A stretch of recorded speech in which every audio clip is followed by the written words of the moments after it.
On Christmas Eve, an old woman who had lost her way rang my doorbell to ask for a little food. My husband leaned into my ear and whispered, "Give her some cash and close the door, darling. She's getting the whole house dirty." I ignored him and told the servant, "Please set an additional place at the table. She will be joining us for dinner." Throughout the meal, she said something that made my husband's face turn deathly pale, and I realized who she truly was and why she had really shown up there tonight. I'm incredibly grateful to have you here today. Before the tension builds, drop a comment below, letting me know where you are watching from, which city or country. Also, please note that some elements were added for entertainment and educational purposes. Any resemblance to actual names or settings is coincidental, but the lesson behind it is highly valuable for you. I have spent my entire career learning to see what others miss. A hairline fracture in a 300-year-old canvas, the kind that runs perpendicular to the grain and announces itself only when you hold the work at precisely the right angle to a raking light source patient. And unmoving the way my father taught me to be patient when I was 9 years old, and certain I already knew everything worth knowing. The false varnish a forger layered too thickly over a stolen composition detectable by smell before the eye has confirmed it that slightly wrong sweetness underneath the legitimate resin, the chemical signature of a lie dressed in period-appropriate clothing. The single brushstroke that doesn't belong, the one that betrays under examination that the hand which made it was working from observation rather than from instinct, copying what genius looks like from the outside rather than producing it from within. These are the things I was trained to find. First by my father in the studio, he kept on the ground floor of our house in Connecticut. Then by 15 years of professional work that took me from the conservation labs in Florence to a residency in Tokyo, to finally the restoration department of the Metropolitan Museum of Art in New York, where I spent 3 years learning that the most dangerous forgeries are always the ones that have fooled the most people for the longest time. My name is Evelyn Sterling. I am 30 years old.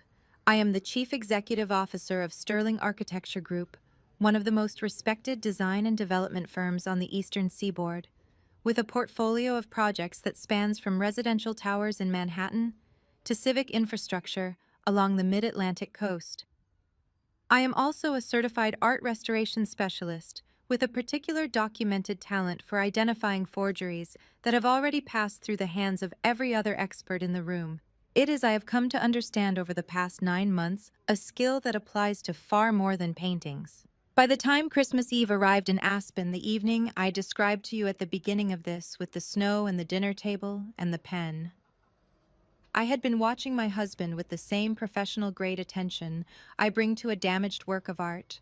Methodical, unhurried building toward a conclusion I could not afford to reach prematurely. 9 months of watching. 9 months of waiting. But to understand how I got there, and why it took the particular form it did, you need to understand where I started. Which means going back to March.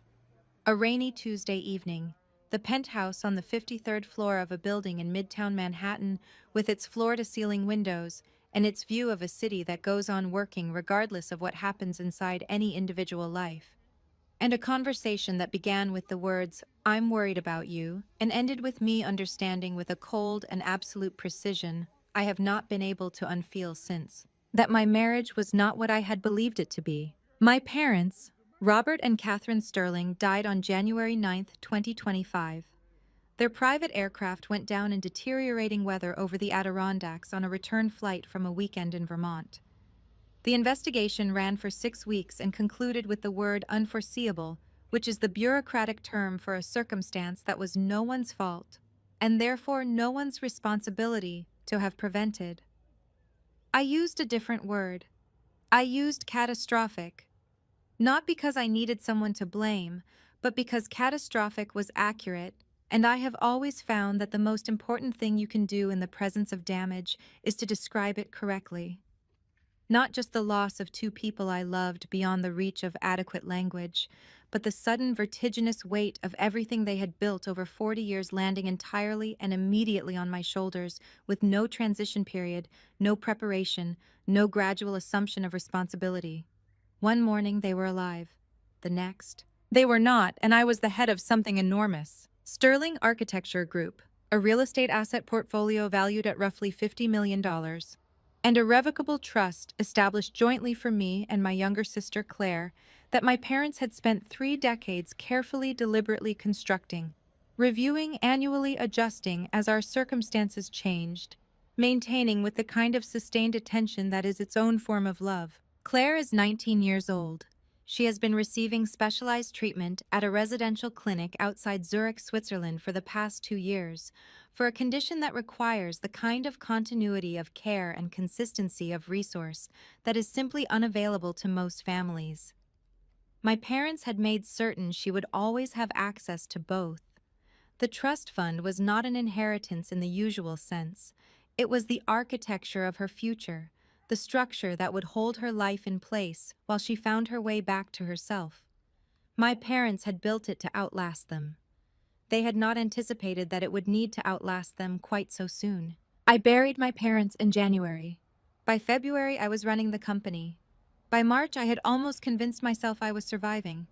Then Julian sat down across from me at the kitchen table on a rainy Tuesday evening, covered my hand with his, and looked at me with the expression I had spent 5 years reading as love. "Evelyn," he said softly. His thumb moved in slow circles across my knuckles, a gesture I had always found steadying, and which I noticed that evening with a clarity I could not explain was perfectly calibrated. "I need to say something, and I need you to hear it without getting upset." Something shifted in my stomach. A wordless animal alertness moved through me and went very still before I had time to name it. "I'm listening," I said. You're not okay." His voice was tender and careful, the voice of a man who has rehearsed his lines and found exactly the right register for them. "I know you think you are. I know that's what you tell everyone.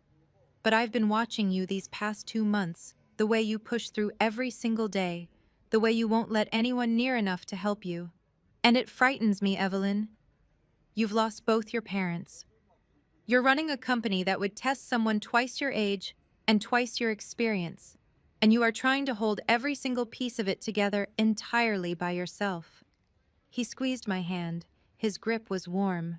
"You don't have to do that." "I'm managing," I said. "You're barely sleeping." He leaned forward slightly, and his eyes were full of something that looked from every external angle, exactly like genuine concern. "I've been talking to some people, financial advisors, trust attorneys, and I think the most responsible thing we could do right now for you, for Claire, for the company's stability, is to let me take on some of the administrative weight. Temporarily, just until you've had adequate time to grieve properly and recover some of your steadiness." A pause precisely timed. "I could manage the trust fund, handle the quarterly filings, the distribution approvals, the correspondence with the clinic in Zurich. You wouldn't have to think about any of it." The rain moved across the floor-to-ceiling windows in slow, uneven patterns, each drop catching the city light below for a fraction of a second before it was gone. I looked at my husband's face, the face I had woken up beside for 5 years, the face I had flown home to from Florence and Tokyo, and every other city that had briefly claimed my attention, and I felt something I could not immediately name move through my chest like a cold current there, and then gone before I could close my hand around it. "That's generous," I said. My voice was careful. "Let me think about it." His smile arrived warm and immediate relief, dressed in the clothing of affection indistinguishable to anyone who was not looking for the seam. "Of course, take all the time you need." He stood, kissed the top of my head, and crossed the kitchen to pour himself a drink. And as he turned his back to me, his eyes moved just for a fraction of a second, just the duration of a single breath, to the Picasso mounted on the wall above my desk. A 1963 work on canvas, oil, and charcoal, acquired by my father at auction in 2008 for a figure that required 2 years of deliberate saving. Insured at its most recent appraisal for $4.2 million. He was not looking at the composition. He was not reading the line or considering the period or registering the specific, irreducible intelligence of the mark-making. His gaze moved across the surface the way I had watched certain buyers move through estate sales, not with admiration, not with the slow, involuntary attention that genuine beauty commands, but with the flat, efficient momentum of a man conducting a valuation and moving on to the next item. My throat tightened. My hands resting on the table curled slowly into my palms. I had spent 15 years learning to identify the single brushstroke that doesn't belong. I knew with the precision that comes from that kind of sustained training exactly what it looked like when someone was examining an asset and calculating how easily it could be converted. He was not looking at the art. He was looking at the price tag. And I understood with a clarity that moved across the back of my neck like cold water that he had not been looking at me any differently for a very long time. 3 months passed. Julian said nothing more about the trust fund. He was patient, I will give him that. Patient the way a hunter is patient when he knows the animal hasn't spotted him yet. He brought me coffee in the mornings. He asked about my work with the careful interest of someone who had been coached on what questions to ask.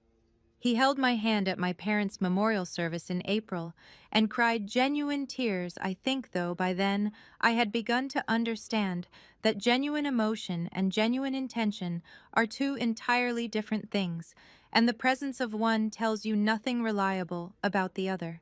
By June, I had almost convinced myself I had misread that evening in March. Almost. He came to the office on a Thursday afternoon in the second week of June.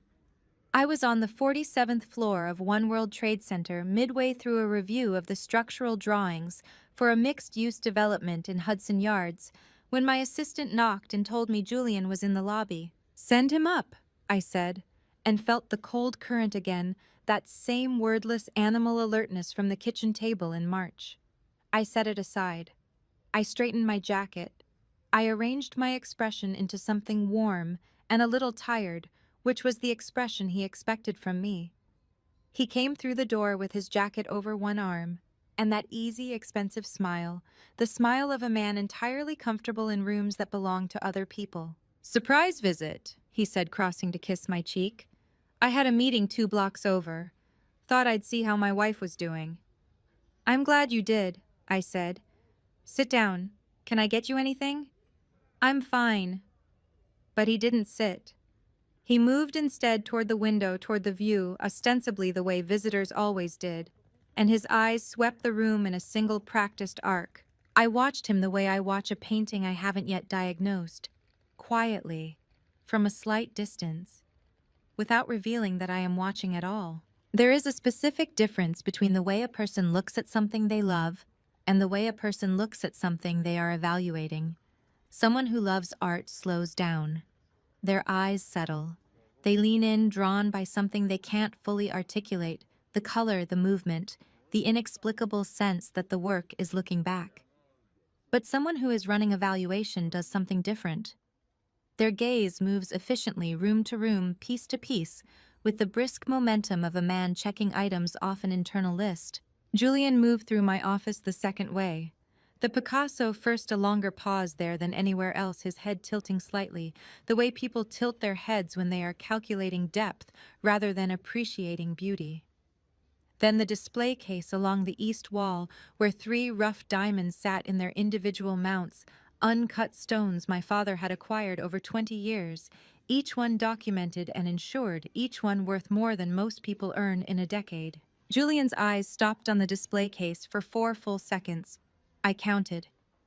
"These are new," he said, nodding toward the diamonds. "They've been there for 3 years," I said pleasantly. He laughed, a light, self-deprecating sound. "I never pay enough attention. I'm sorry." He turned toward me then, and his expression shifted into something softer, more deliberate. "How are you really doing, Evelyn? And don't tell me fine. Tell me the truth." My heart squeezed not with tenderness, but with the specific ache of recognizing a performance and knowing the performer believes it is working. "I have good days and hard days," I said, which was true enough to say without lying. "The company keeps me focused. Claire called last week. She's responding well to the new treatment protocol." Something moved across Julian's face at the mention of Claire. Quick, almost imperceptible. The corners of his mouth stayed in position, but his eyes shifted just a degree, just enough the way a compass needle shifts when it passes over something magnetic beneath the surface. "That's wonderful," he said. She's so strong. His phone buzzed in his pocket. He drew it out, glanced at the screen, and in the half second before he turned it face down against his thigh, I saw his jaw tighten. Not irritation, alertness. The specific physical response of someone receiving information that requires immediate processing. He pocketed the phone smoothly. Sorry, work. I should let you get back to it. He crossed to me, kissed my cheek again, and squeezed both my shoulders with his hands. Take care of yourself. That's an order. Yes, sir, I said and smiled. I listened to the elevator doors close. Then I turned back to my desk, sat down and looked at the rough diamonds in their case, the ones my father had chosen one by one over 20 years of quiet, deliberate love, and felt something harden in my chest, like resin setting around a flaw. 15 years of restoration work had taught me to recognize the precise moment when suspicion hardens into certainty, when you stop asking, could this be a forgery, and start asking, how do I prove it? I had just passed that moment. Julian hadn't come to see how I was doing. He had come to see what was still there. Beatrice Sterling had come to my wedding. She had worn a cream Chanel suit, drunk 2 glasses of champagne, complimented the floral arrangements, and left before the cake was cut. In 5 years of marriage, she had attended exactly 4 dinners at our home. She sent Christmas cards signed with her full name, Beatrice R. Sterling, in the manner of someone fulfilling a contractual obligation. When she asked about my work, her eyes moved to the middle distance in the practiced way of someone who has learned to simulate interest without experiencing it. Which is why when she began appearing at my door every afternoon in early July, I paid very close attention. The first visit came on a Tuesday. I was in the restoration studio, a spare room off the main living area that I had converted years ago into a proper workspace with north-facing light and ventilation, good enough for solvents when the building concierge called up to say Mrs. Sterling Sr. was in the lobby. I smoothed my expression into something appropriately grateful and told him to send her up.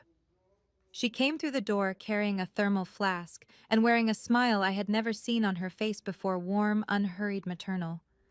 It fit her the way a costume fits an actor on opening night, technically correct, but slightly too deliberate.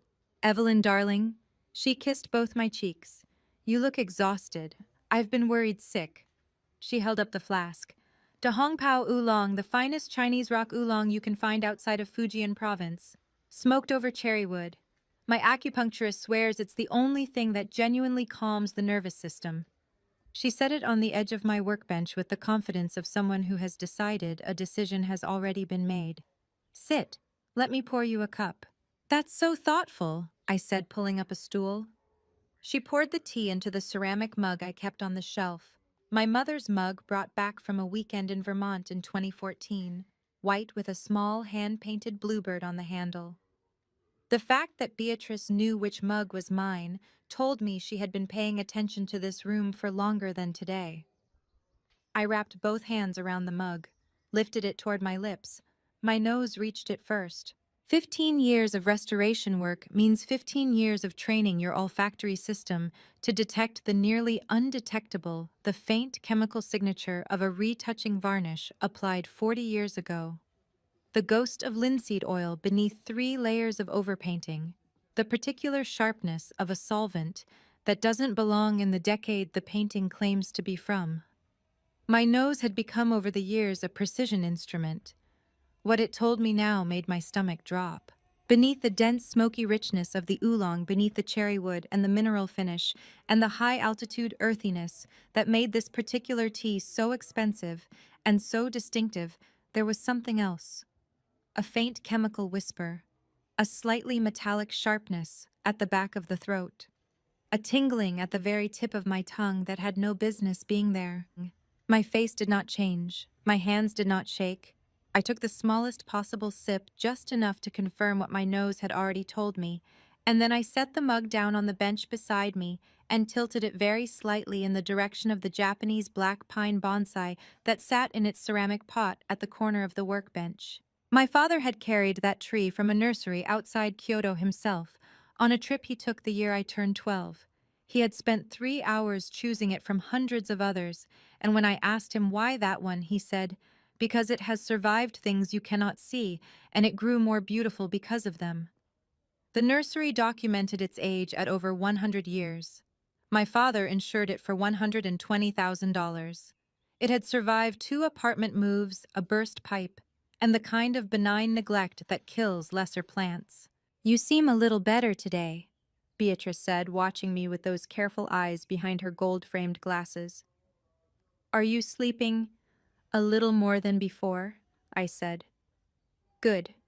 She refilled my mug without being asked. "Julian worries, you know. He tries not to show it, but a husband notices these things." She paused. "We all just want to see you well again, Evelyn. Back to yourself." Back to yourself. The phrase landed with a weight she almost certainly intended. Thomas Julian's younger brother, 28 years old. The quieter version of the same blueprint arrived 4 days later when Beatrice had a prior engagement. Same flask, same tea, same careful rehearsed warmth deployed with slightly less polish than his mother's version. He sat where she had sat, said many of the same things in a different order, and left after 40 minutes. A rotation. Organized, consistent, managed. Over the next 3 weeks, I poured 9 servings of Da Hong Pao oolong into the soil of my father's Japanese black pine bonsai. I watched the tree the way I watch a painting I am beginning to understand is in worse condition than it appears. I was not prepared for how fast it happened. Within 18 days, the bark began to split, long vertical fractures opening in the dark ridged surface like something inside the wood was trying to get out. The needles turned from deep forest green to the flat, defeated gray of ash. They came away at the lightest touch, drifting onto the white marble floor in small, silent clusters. The smell changed too, the clean, cold resin scent I had always associated with my father's study, giving way to something damp and wrong, the smell of organic matter surrendering. I crouched beside the pot one evening and pressed my fingertips gently against the base of the trunk. The wood gave slightly beneath the pressure, soft in the way that healthy wood never is. My eyes burned. My throat closed around something I refused to let become a sound. This was the portrait of what they had intended for me. Julian left his bag on the sofa on a Wednesday evening in early August. He had come home later than usual, with the slightly unfocused energy of a man whose afternoon had not gone entirely according to plan. He dropped the bag on the armrest without looking at it, loosened his tie with one hand while pouring a drink with the other, and disappeared into the study with his phone already pressed to his ear. I stood in the doorway of the restoration studio and looked at the bag. It was a leather weekend tote Italian dark cognac, the kind of bag that costs more than most people's car payments. He carried it to certain meetings, the kind without agendas. I looked at it for a long time.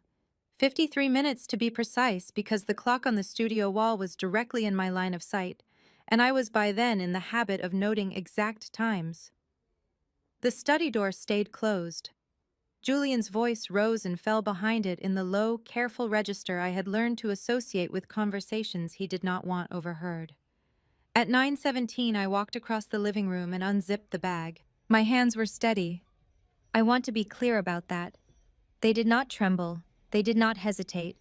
They moved with the same controlled precision I bring to the first examination of a damaged painting, where the cost of an anxious mistake is a tear in something irreplaceable. I went through the bag methodically.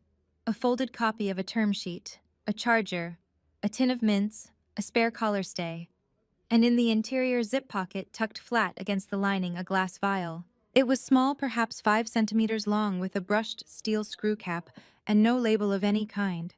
The contents were colorless and slightly viscous, catching the light the way mineral oil catches it with a faint, slow movement that suggested density. I held it up and turned it once in the light. No smell, no color, no identifying marks. My heart rate did not spike. What I felt instead was something slower and more deliberate. The sensation I associate with the moment, a hypothesis becomes a diagnosis. When the thing you feared you were looking at resolves finally and irrevocably into the thing you were actually looking at. I replaced everything in the bag exactly as I had found it. I zipped it closed. I set it back on the armrest at the same angle. Then I went to the studio, put on a pair of nitrile gloves, and collected 2 samples. The first, a small amount of the vial's contents drawn off with a clean pipette and transferred to a sealed collection tube I kept in the studio for solvent sampling. The second, a measured amount of soil from the base of the Japanese black pine, the tree my father had carried home from Kyoto, now reduced to splitting bark and gray needles that came away at a breath. One sample for what I suspected was in the tea, one sample to confirm it had already been there. I packaged both in a padded envelope, wrote a name that was not mine on the return label, and the following morning I drove to a private analytical laboratory on Raymond Boulevard in Newark, New Jersey. I had found them through a professional network I trusted. They accepted private submissions, required no personal identification beyond an intake number, charged $140 per sample in cash, and guaranteed confidentiality in writing. I paid in bills I had withdrawn from a branch ATM 3 days earlier in a neighborhood 2 miles from the apartment. I drove home with the intake number written on a scrap of paper in my coat pocket and nothing else. Then I waited. 10 days. I continued accepting the tea from Beatrice. I continued tilting the mug toward the pot when she looked away, though the tree was beyond saving. Now its roots blackened and soft in the soil, the last of its needles long since fallen. I continued performing the small erosions Julian expected to see. The pause mid-sentence, the momentary confusion, the slightly too long search for a word I knew perfectly well. I was by August very good at all of it. The email came on a Tuesday morning, sent to an account I had created under the same false name, accessed only from a device Julian had never seen. The subject line was a 9-digit intake number. I opened it at the studio desk with the door closed and both locks turned. I read the report once. Then I read it again. The compound identified in both samples was BZ-quinaclidinyl benzylate, a glycolate anticholinergic agent developed for military psychological research. A substance that, administered consistently in subacute doses, produced symptoms clinically indistinguishable from trauma-related cognitive decline, memory fragmentation, disorientation, impaired executive function, emotional dysregulation. In a 30-year-old woman who had recently lost both parents and was under visible professional strain, those symptoms would look to any doctor who had been told what to look for, exactly like a breakdown. I set the tablet face down on the desk.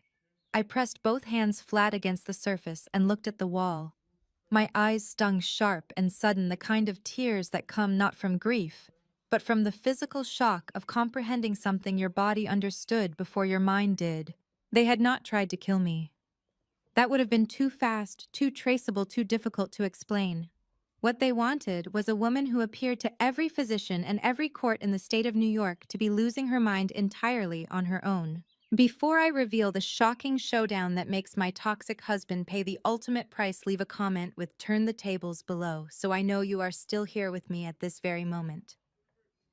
Also, please note the following events include some dramatic adjustments for entertainment purposes. If you are not ready to face this ruthless truth, you can turn off the video right here. I had always understood that art was a form of control, the painter's hand dictating where light fell, where shadow gathered, where the eye was permitted to rest.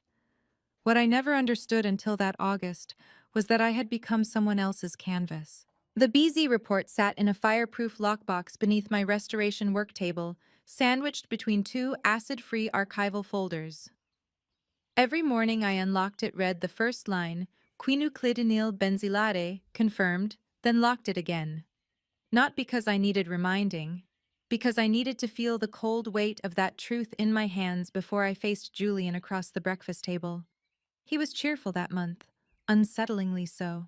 "You look tired, Evie," he said one Tuesday morning, sliding a cup of coffee toward me with a smile that belonged on a catalog model. "Have you been sleeping?" "Perfectly," I said, lifting the cup and setting it back down without drinking. "You, like a man with a clear conscience." He laughed, a bright, easy laugh that used to make me feel warm. Now it made my stomach turn to ice. I smiled back. My face was a wax mask, smooth and unreadable, and I wore it the way I wore my most expensive blazer, with intention. That September I made a decision. I would not run, I would not confront, I would perform. I returned to my restoration studio on the 31st floor of the Sterling building and announced to my small team, Marcus, Diane, and our intern Priya, that I was struggling with a piece, a mid-century oil painting, a gift from a private collector. I let my hands shake just slightly over the solvent tray. I let my voice catch when I described the brushwork. "Mrs. Sterling, are you all right?" Priya asked. Her young face creased with concern. "Just tired," I said, and pressed two fingers against my temple in a gesture Julian had described once, the way you look when you're overwhelmed, Evie. It worries people. He had been coaching me, I realized, teaching me what vulnerability looked like on my face so he could deploy it against me later. So I used it first. I tipped a small amount of mineral spirits, not enough to damage, just enough to blur across the lower quarter of the painting.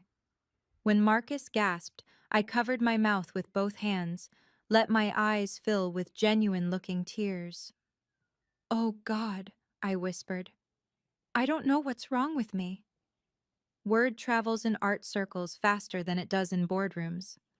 By the following Friday, Julian had heard from 3 separate colleagues that Evelyn Sterling appeared to be unraveling. He came home that evening with a bottle of Chateau Petrus and 2 crystal glasses.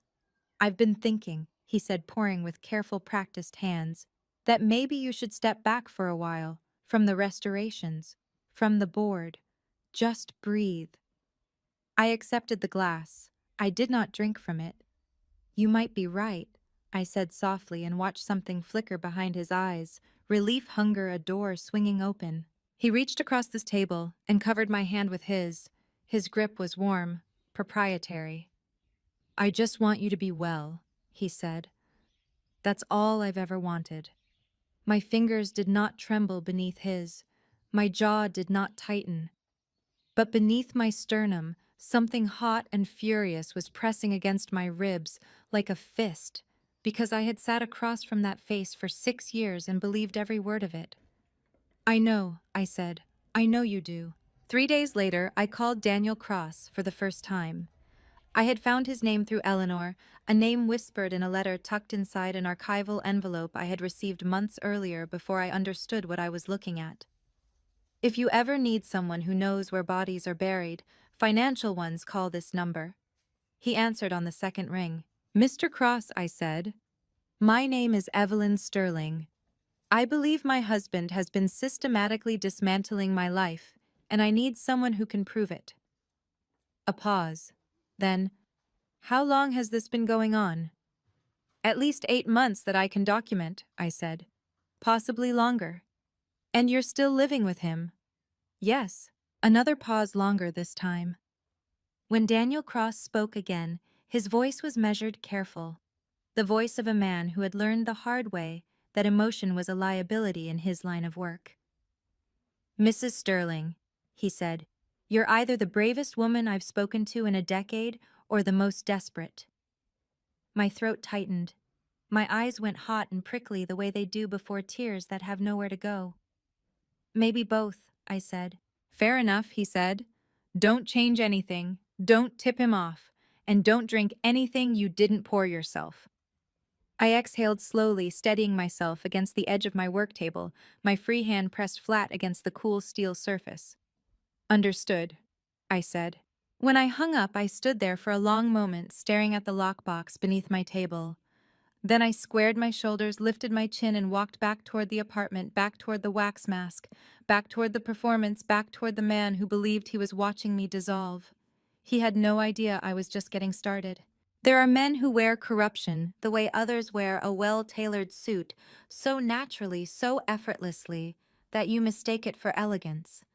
Mitchell Hale was one of those men. I first met him at a dinner party Julian hosted in September, 3 weeks after my staged breakdown in the restoration studio. He arrived precisely on time, a fact I noted because punctuality in Manhattan social circles is either a power move or a nervous habit, and Mitchell Hale did not strike me as a man with nervous habits. He was 54, broad-shouldered, with silver hair swept back from a face that had the particular kind of handsomeness that comes from decades of confident living. His handshake was firm without being aggressive. His smile arrived exactly when it was supposed to. "Evelyn," Julian said, touching the small of my back with proprietary ease. This is Mitchell Hale. He handles our estate planning.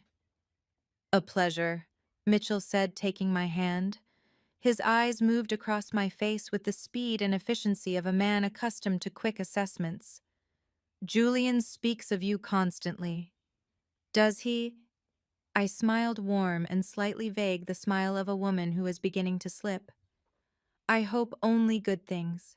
Mitchell laughed. It was a rich, reassuring sound calibrated for courtrooms and conference rooms alike. Nothing but. I spent the rest of that dinner watching him. He moved through Julian's carefully curated circle of guests: a hedge fund manager from Greenwich, a city councilwoman, two art dealers I recognized from Christie's, with the fluid ease of a man who belonged everywhere and owed nothing to anyone. But 3 times during the evening, I caught him glancing at me with an expression that lasted exactly half a second too long. Not admiration, assessment. He was checking the merchandise. That night after Julian fell asleep, I sat at my restoration work table and wrote down everything I remembered about Mitchell Hale. The way he had maneuvered the conversation away from legal specifics whenever anyone asked about his practice. The way he had casually mentioned a client in Greenwich who had recently transferred management of a family trust, smooth transition, no complications, and Julian had lifted his wine glass a fraction of an inch, just enough to constitute a toast. I photographed my notes and sent them to Daniel Cross at 1:47 a.m. His reply came 4 minutes later, already on my list. In October, Julian asked me to attend a meeting at Mitchell's office on the 22nd floor of a building on Lexington Avenue. The conference room had floor-to-ceiling windows and a view of Midtown that was genuinely spectacular, the kind of view designed to make you feel small and grateful at the same time. "We're just reviewing some estate documents," Julian said, resting his hand on my knee beneath the table. "Standard housekeeping." Mitchell slid a folder across the polished mahogany surface. Inside was a durable power of attorney, my name at the top. Julian's as designated agent, effective upon a physician's determination of incapacity. My heart slammed against my ribs so hard I was certain both men could hear it. "It's just a precaution," Julian said, his voice smooth as poured cream. "Given how overwhelmed you've been lately, if something happened to you, I'd be able to make decisions without the courts getting involved. It's actually the kindest thing we can do." I looked down at the document. My hands were absolutely steady. I had practiced this, rehearsed it the way an actress rehearses a pivotal scene, but behind my eyes something was screaming. Kindness. He was calling it kindness. "I'll need time to review it," I said, keeping my voice soft and slightly unfocused. The voice of a woman who was trusting but just cautious enough to seem cooperative rather than suspicious. Mitchell nodded smoothly. "Of course. Take all the time you need." He capped his fountain pen with a small, precise click. "We want you to feel comfortable with everything." I looked up at him then directly for just a moment, and something passed between us. Not warmth, recognition. He knew exactly what this document was for. And somewhere behind his polished, professional exterior, behind those calibrated smiles and courtroom-ready reflexes, he knew that I knew it too. He looked away first. That evening, I sat on the floor of my restoration studio, back against the cold steel of my work table, knees drawn up to my chest, and for the first time in months, I let myself cry. Not the performance tears, the real ones. They came without warning, hot and ugly, shaking out of me in waves I couldn't control. My shoulders heaved. My throat burned. I pressed both hands over my mouth to muffle the sound. And I cried for the woman who had once believed that being loved by Julian Sterling was the luckiest thing that had ever happened to her. Then I wiped my face with the back of my hand, picked up my phone, and called Daniel Cross. "Mitchell Hale presented the DPOA today," I said, my voice still rough at the edges. "October 9th, Lexington Avenue office." "Got it," Daniel said. "You okay?" I looked around my studio at the unfinished canvases, the rows of pigment jars, the lockbox beneath my table. "No," I said honestly, "but I will be." There is a particular kind of grief that has no name, the grief of discovering that the life you believed you were living was in fact a stage set, that the walls were painted canvas, that the warmth you felt was a heat lamp pointed at you from just off frame. I felt that grief for the first time on a Thursday afternoon in October, sitting across from Daniel Cross in a windowless conference room on West 45th Street, watching him lay financial documents across the table one by one, like a man dealing a hand of cards that would end the game entirely. "I need you to prepare yourself," Daniel said before he began. He was lean, precise, with the kind of stillness that belongs to men who have spent years in rooms where the wrong word costs lives. His eyes were steady and gray, and they carried something I recognized, not pity, but the careful restraint of someone who understood that pity would insult me. "I'm prepared," I said. I was not prepared. The first document was a casino ledger, not American, but Macau. The Venetian Macau, to be specific. Between January 2023 and August 2025, Julian Sterling had accumulated $15 million in gambling losses, dispersed across 17 separate visits. The entries were meticulous, which told me Julian had not tried to hide them from the casino, only from me. "He liquidated a portion of his investment portfolio to cover the early losses," Daniel said, pressing one finger against a column of figures. "When that ran out, he started borrowing." "From whom?" My voice came out steadier than I felt. "Initially private lenders in Hong Kong. Then, when those loans came due, he needed something more substantial." Daniel slid a second document forward. "He forged your signature on a commercial mortgage, the Sterling building, the one on 38th Street that your grandfather built." The room tilted slightly. I gripped the edge of the table. "The building my grandfather—" I stopped, started again. "He mortgaged it. $8.5 million, Daniel said. "The loan was issued 14 months ago through a shell company in Delaware. The lender is a private equity group with documented ties to the same Hong Kong network. The signature on the mortgage deed is yours. It is not your handwriting." My eyes burned. I pressed my lips together and breathed through my nose slowly, the way I had taught myself to do in front of Julian when the rage became too large to contain. But this was not rage. This was something older and more devastating, the sensation of the ground disappearing beneath your feet inch by inch, until you realize you have been standing over nothing for a very long time. "There's more," Daniel said. Of course there was more. The third document was a trust fund statement. Claire's trust, established by our father when Claire was born, intended to cover her treatment costs at the Zurich clinic for as long as she needed them. I had never touched it. It had not occurred to me that anyone would. Julian had siphoned $2.5 million from Claire's trust over an 18-month period, routed through a series of wire transfers to an account in the Cayman Islands registered to a company called Ardent Capital LLC. Ardent Capital LLC did not exist in any business registry. It was a ghost, a name, and a number, and a void. The tears came before I could stop them. Not the quiet, dignified kind. The kind that arrived like a rupture, sudden, violent, impossible to manage.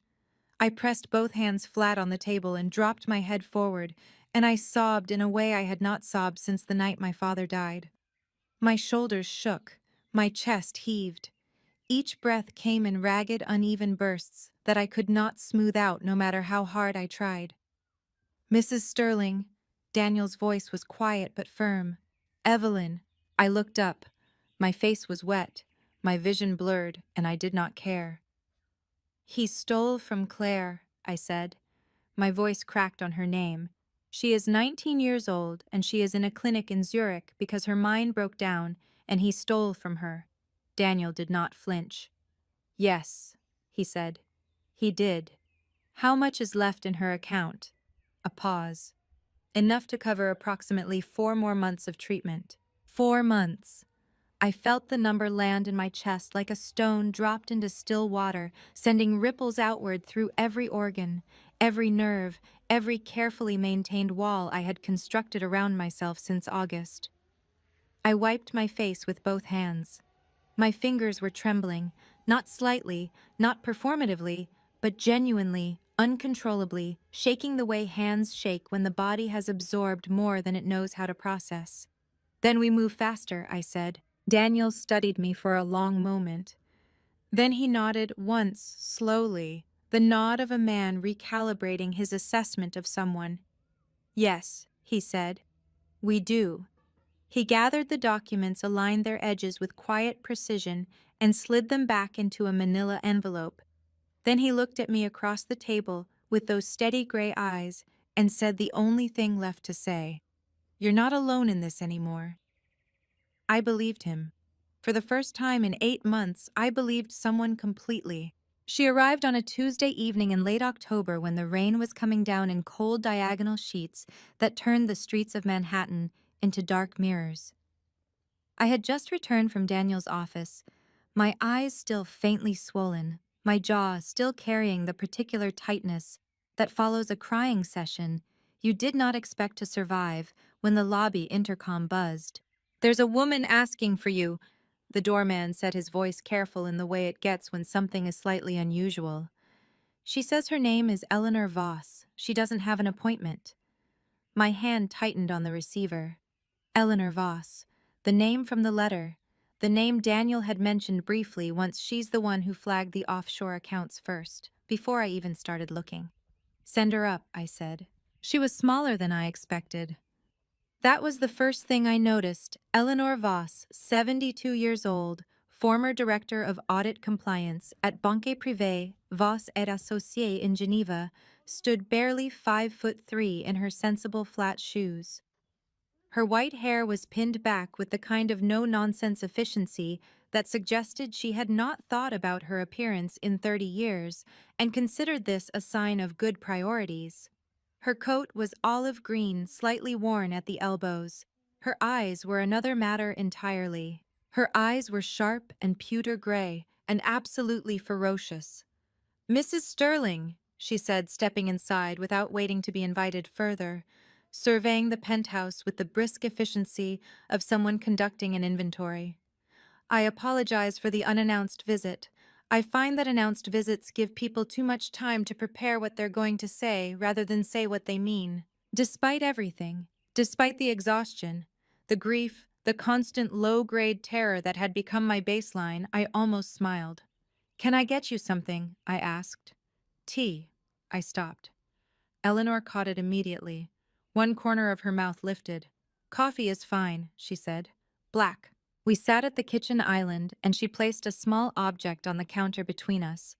A memory card, no larger than a thumbnail, sealed inside a clear evidence bag. "What's on it?" I asked. 14 months of Julian Sterling's offshore account movements," she said, wrapping both hands around her coffee mug. Her knuckles were slightly swollen old joints but steady. 3 shell companies registered in the Cayman Islands, 2 in Luxembourg, 1 in Liechtenstein. Wire transfers totaling approximately $31 million originating from various sources, some legitimate, some considerably less so. I stared at the memory card, at its innocuous size, at the devastating weight of what it contained. "How did you get this?" I asked. Eleanor took a slow sip of coffee before answering. "I spent 31 years tracking financial irregularities for one of the most discreet private banks in Switzerland," she said. "When I retired, I did not stop paying attention. Julian Sterling's name appeared in a flagged transaction report I received from a former colleague in Geneva in early 2024. The amounts were not extraordinary by themselves, it was the pattern that was extraordinary." She set her mug down with quiet precision. "I began building a file. For how long? 18 months. My throat tightened. 18 months. While I had been restoring paintings and hosting dinner parties and telling myself that the coldness I felt in my marriage was simply the natural cooling of a long relationship, this woman whom I had never met had been quietly, methodically assembling the evidence of my destruction. "Why?" I asked. My voice cracked slightly on the word. "You don't know me." Eleanor looked at me steadily. "I knew your mother," she said. "Catherine Sterling. We were at the University of Geneva together 48 years ago. She was the most brilliant woman in any room she entered." A pause. Something moved across Eleanor's face, not sentiment exactly, but the carefully controlled residue of it. "When I saw your name connected to Julian's in that report, I made a decision." My eyes went hot. I pressed the back of my hand against my mouth for a moment, breathing carefully. "She never told me," I said. "No," Eleanor said gently. "She wouldn't have. Catherine protected the people she loved by keeping her worlds very separate. She slid the memory card 1 inch closer to me across the counter. But I am not Catherine, and I think you've been protected from the truth for long enough. I picked up the evidence bag. I held it between my fingers. Something about its lightness was unbearable, the way catastrophe so rarely has physical weight. There's something else on the card, Eleanor said. A spyware application that Julian installed on your devices approximately 11 months ago. It has been transmitting data, your communications, your calendar, your location to a server registered to a company in Cyprus. My stomach dropped completely. Every conversation with Daniel, every photograph of the documents, every 1:47 a.m. message. Does Daniel know about the spyware? I asked, my voice barely above a whisper. He does now, Eleanor said. She reached into her coat pocket and produced a second item, a slim prepaid phone still in its packaging. Use only this from this point forward. Tell no one you have it. I took the phone with fingers that had gone completely cold. Eleanor, I said, why are you doing this in person? You could have sent this through Daniel. She picked up her coffee mug again, and for just a moment, something warm moved through those ferocious gray eyes. Because, she said quietly, someone should look you in the face and tell you that you are not losing your mind, that everything you have suspected is real, and that you are going to be all right. My vision blurred completely. The tears came freely this time, not from grief, not from rage, but from the overwhelming, almost unbearable relief of being believed. Thank you, I managed. Eleanor Voss nodded once, set down her mug, and stood up to leave, as brisk and efficient as she had arrived, as though she had not just handed me back the entire foundation of my reality. At the door she paused. One more thing, she said without turning around. Julian has no idea who I am. Keep it that way. The door closed behind her with a soft, definitive click. I sat at the kitchen island for a long time. After that, the prepaid phone in one hand and the memory card in the other, and I cried until there was nothing left, and then slowly I began to feel something I had not felt in nearly a year. Ready. I had designed the penthouse smart home system myself 3 years earlier, during a weekend in March, when Julian was in Tokyo for a development conference, and I had the apartment entirely to myself for 62 hours. I remember that weekend with unusual clarity, the particular quality of solitude that settles over a space when the person who usually occupies it is genuinely absent rather than simply elsewhere in the building. I had spread the floor plan across my restoration work table, weighted its corners with pigment jars, and worked through the entire system architecture, from sensor placement to camera angle to climate zone sequencing, color coding, each layer in archival ink on a transparent overlay, the way I color-coded the underdrawings of old masters before I touched them with a brush. Julian had come home to find the plans still pinned above the work table, and had looked at them for a long moment before saying with the kind of amusement that contains a judgment inside it, excessive. I had called it thorough. It turned out thorough was exactly the right word. Eleanor's instructions had arrived written by hand on a single sheet of notepaper, her small, angular script pressed firmly into the page in a way that suggested a woman unaccustomed to writing lightly. Do not access anything from your existing devices. Use only the prepaid phone, and when you are ready, call this number. The 10 digits below it I had memorized before I burned the paper over the kitchen sink at 2 in the morning, watching the edges curl and blacken and release a thin thread of smoke that the ventilation carried away before Julian could have noticed it if he had been awake, which he was not. I called the number on a Wednesday morning in early November while Julian was at a breakfast meeting in Midtown. The voice that answered was a woman's, young, clipped with a European accent I could not place beyond the continent. She introduced herself only as Petra, and she moved directly into the task without any of the conversational softening that people typically deploy when asking someone to do something technically complex. Mrs. Sterling, she said, I'm going to walk you through accessing your home network from an isolated channel. This will allow us to examine the system logs without triggering the spyware's alert protocols. Do exactly what I say in the order I say it. Understood, I said. What followed was 40 minutes of the most focused work I had done since the Aspen planning began, and I had been doing extremely focused work for months. Petra directed me through the building's maintenance interface via a legacy access port I had spec'd myself during the original system installation, tucked behind the utility panel in the service corridor off the kitchen, a panel I had designed and subsequently ceased to think about entirely. My hands were steady on the terminal keyboard. My breathing was controlled.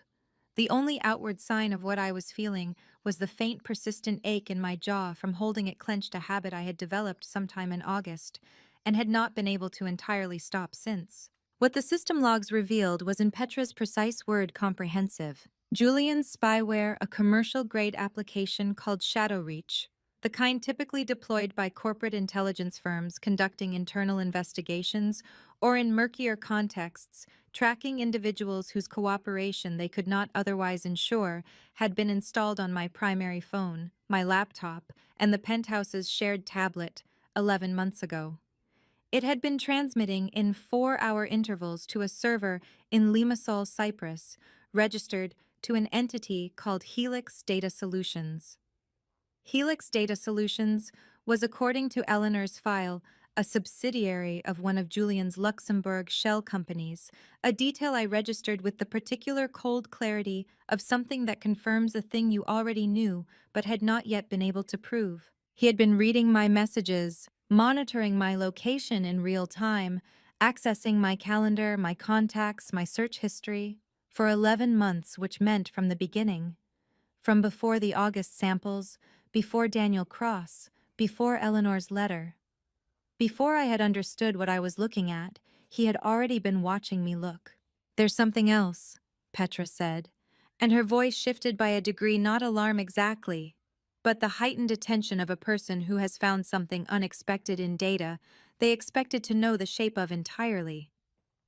The system logs show a secondary access point. Someone queried your home security camera archive 6 weeks ago, specifically the footage from your restoration studio. My stomach turned over completely. "Which dates?" I asked. "August 14th through the 19th. The days I had gone through Julian's tote bag.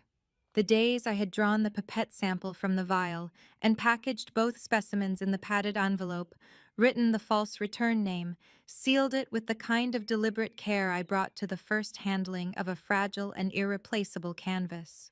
I sat down on the floor of the service corridor, my back against the cold wall, my legs unwilling to hold my weight with any reliability. The linoleum was gray and slightly gritty beneath my palms. I noted this with the peripheral attention my mind gave to physical details when the center of it was occupied with something too large to look at directly. "He knows," I said. My voice came out stripped and flat, the way voices do when the body has removed everything from them except the bare transmission of fact. "He may know," Petra said carefully. "The query confirms the footage was accessed. It does not confirm what conclusions were drawn from it. If he saw me collect those samples, then he knows you know about the vial," Petra said. "Yes." I pressed the prepaid phone hard against my ear and made myself breathe slowly. 4 counts, in 4 counts, out the way I had learned to breathe during the months of performance when rage or grief became too large to carry without visible signs.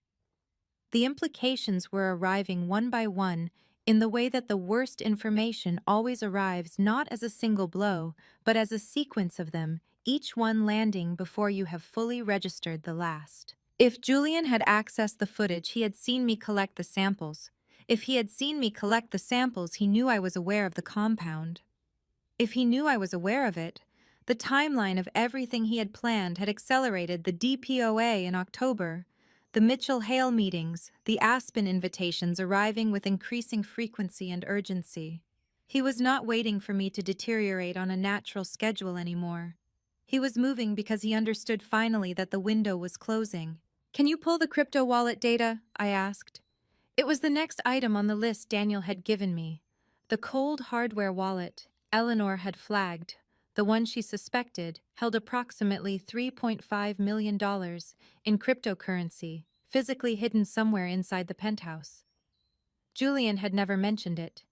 He had never mentioned Helix Data Solutions, or the Luxembourg shell accounts, or the camera archive queries either. Julian was a man who believed deeply in the strategic value of what he did not say. Already running a signal sweep, Petra said. I heard keystrokes behind her voice, rapid, precise, unhurried. A pause. Then, there's an anomalous electromagnetic signature in your primary living area. Frequency is consistent with a hardware wallet in low-power mode. A beat. The signal is coming from your aquarium. I stood up from the corridor floor and looked through the service door into the living room where Julian's showpiece, the custom 6-foot saltwater aquarium he had researched for 4 months before purchasing, filled with live coral and slow-moving fish he had named, with the quiet enthusiasm of a man who found it easier to be tender toward things that could not talk back, sat against the north wall in its calm, luminous blue. He had insisted on installing it himself, had spent an entire weekend adjusting the filtration system and the water chemistry emerging from the process with damp forearms, and a satisfaction I had read as genuine. Had told me with considerable authority that the water pump motor generated electromagnetic interference strong enough to damage sensitive electronics, and that I should keep my laptop well away from the living room corner where it sat. The water pump motor generated interference that masked a hardware cryptocurrency wallet. I started laughing. It came out slightly unhinged, short and sharp and incredulous, the laugh of a woman standing in a service corridor at 10:30 in the morning, watching the final piece of a very long and terrible puzzle drop into its place, with the quiet inevitability of something that was always going to end this way. Mrs. Sterling. Petra's voice carried the careful neutrality of someone deciding whether to be concerned. I'm fine, I said, pressing my free hand over my mouth until the sound subsided into something more controlled. Don't touch the wallet. Don't alert the system. Leave everything exactly where it is. Understood. What do you want to do next? I straightened my jacket. I looked through the doorway at the aquarium, at its serene glow. Its oblivious fish. Its $3.5 million humming quietly in the dark beneath the water, masked by a motor Julian had told me to stay away from. I thought about the floor plan still pinned above my work table, color-coded in archival ink, the camera angles I had mapped myself, the access port I had spec'd and forgotten, thorough. I want to invite my husband to Aspen, I said, for Christmas. I had always known about Sandra. Not in the way that wives in films know the lipstick on the collar, the unexplained late nights, the perfume that isn't yours clinging to a jacket lapel. I had known, in the quieter, more corrosive way that comes from 6 years of small observations accumulating like sediment at the bottom of a glass. The way Julian's voice changed register when he spoke her name on phone calls he thought I couldn't hear. The way she had looked at me exactly once at a Sterling Group function in 2023, not with guilt, but with the particular cold appraisal of a woman who has already decided the outcome of a competition you don't yet know you're in. Sandra Reeves, 34 years old, Julian's executive assistant for the past 3 years.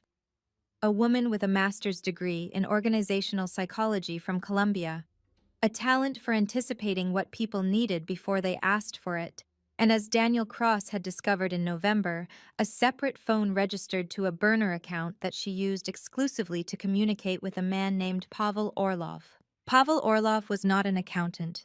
He was not a lawyer. He was a logistics consultant, which is the term used by people in certain circles for a man who makes problems disappear. Daniel called me on the prepaid phone on a gray Tuesday morning, his voice carrying the careful, measured urgency of someone delivering information that requires the listener to remain calm. Sandra commissioned Pavel 3 weeks ago, he said. The initial target was you. I was standing at the window of my studio, holding a brush I had not used, looking out at the Hudson. The words landed with a strange, muffled quality, the way sounds do underwater. A staged accident, Daniel continued. The plan was a gas leak at the penthouse, timed for an evening when Julian had a documented alibi, a client dinner in Greenwich on December 12th. December 12th was 11 days away. My hand tightened around the brush handle until my knuckles ached. You said the initial target was me, I said slowly. What changed? A pause, the kind that means the next sentence is going to be complicated. Sandra found out about the Macau debts, Daniel said. All of them, not the $15 million Julian had managed to partially conceal the full amount. Julian's total exposure, including the Hong Kong private lenders, is closer to $23 million. Sandra had apparently been operating under the assumption that Julian would be solvent once he acquired your assets and the Sterling building mortgage was restructured. Another pause. She reassessed. She reassessed, I repeated. The new target is Julian. I sat down on my studio stool and pressed the phone hard against my ear, trying to organize what I was feeling into something manageable. It was not entirely possible. There was relief, cold, shameful, immediate relief, that I was no longer the one in Pavel Orlov's calendar. There was fury at the casualness of it, the transactional efficiency with which Sandra had simply redirected the order the way you redirect a package to a new address. And beneath both of those, something more complicated, something that took me a moment to identify as grief. Not for Julian, never again for Julian, for the version of myself that had once believed with her whole heart that she was loved. Evelyn, Daniel's voice pulled me back. I need you to focus. I'm focused, I said. My voice was rough but steady. Sandra doesn't know we're watching her. Pavel doesn't know we're watching him. Julian doesn't know any of it. That gives us a window, but it's closing. He paused. Sandra will move before Christmas. She wants it done while Julian is isolated, preferably outside the city where response times are longer. Outside the city, isolated, Christmas. Aspen, I said quietly. That would be her ideal scenario, yes, Daniel said. Which means the Aspen invitation you've already extended to Julian is now a variable in two separate plans, ours and Sandra's. I stood up from the stool and walked to the window again, staring out at the pewter gray river below. A barge was moving slowly upstream against the current, heavy and deliberate, and I watched it for a moment before I spoke. Then we let Sandra believe she still has the advantage, I said. We don't alert Julian. We don't move against Pavel yet. We let everyone arrive in Aspen exactly as planned. That means Julian will be in genuine danger for a period of time, Daniel said carefully. You understand that? I understand that, I said. But Julian Sterling needs to stand in a courtroom, Daniel. He needs to answer for Claire's trust fund, for the forged mortgage, for the BZ, for all of it, in front of a judge on the record in public. If Sandra's plan succeeds, none of that happens. My jaw tightened.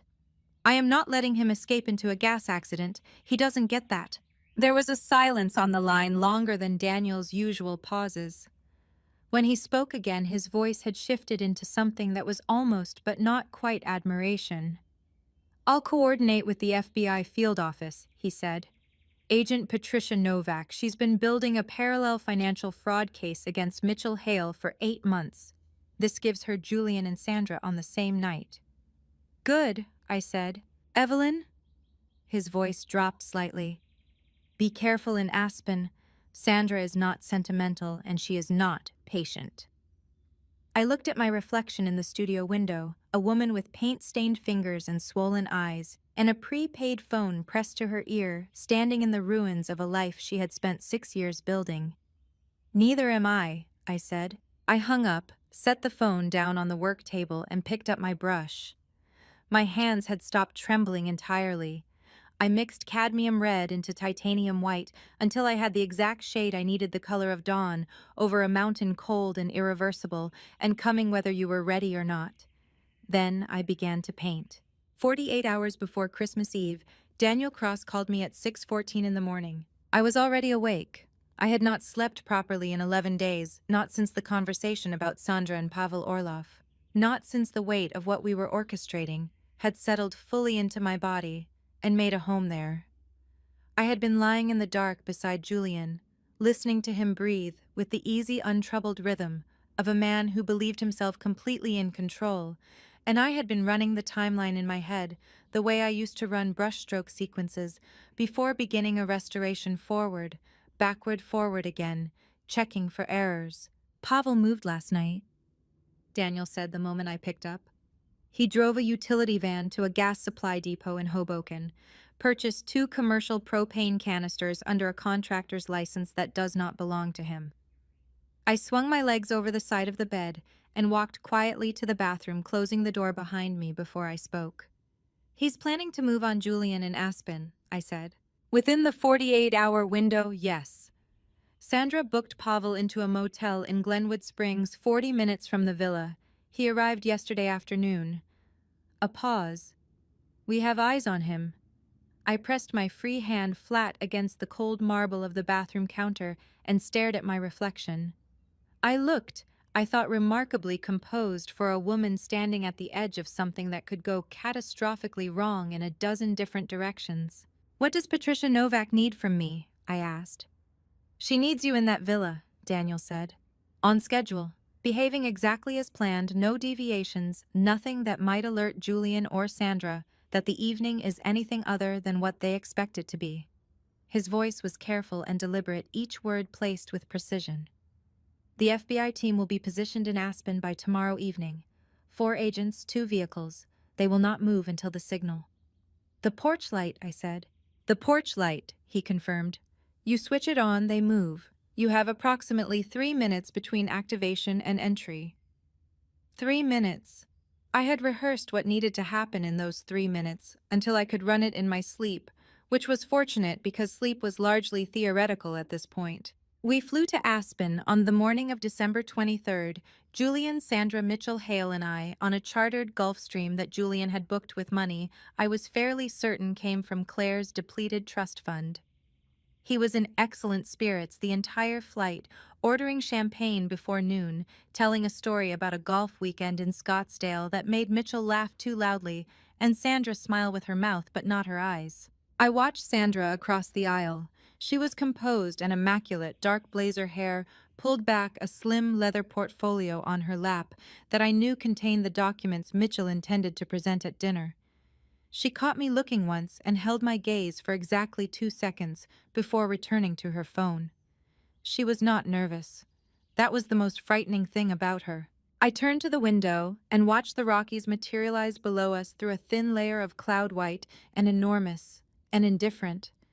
And I thought about Pavel Orlov in his Glenwood Springs motel room, and Daniel Cross in a rental car on Highway 82, and Agent Patricia Novak in a command vehicle somewhere in the pine trees above the villa, so many people moving in careful formation, all of it balanced on a single hinge, me. The villa was exactly as I remembered it from the previous Christmas when Julian and I had spent 4 days there in the particular silence of a marriage that has run out of things to say. Floor-to-ceiling glass on 3 sides, a stone fireplace large enough to stand in, the kind of deliberate architectural beauty that impresses everyone and comforts no one. Julian walked through the front door ahead of me, spreading his arms wide with proprietary satisfaction. Perfect, he said, turning to take in the space. Absolutely perfect.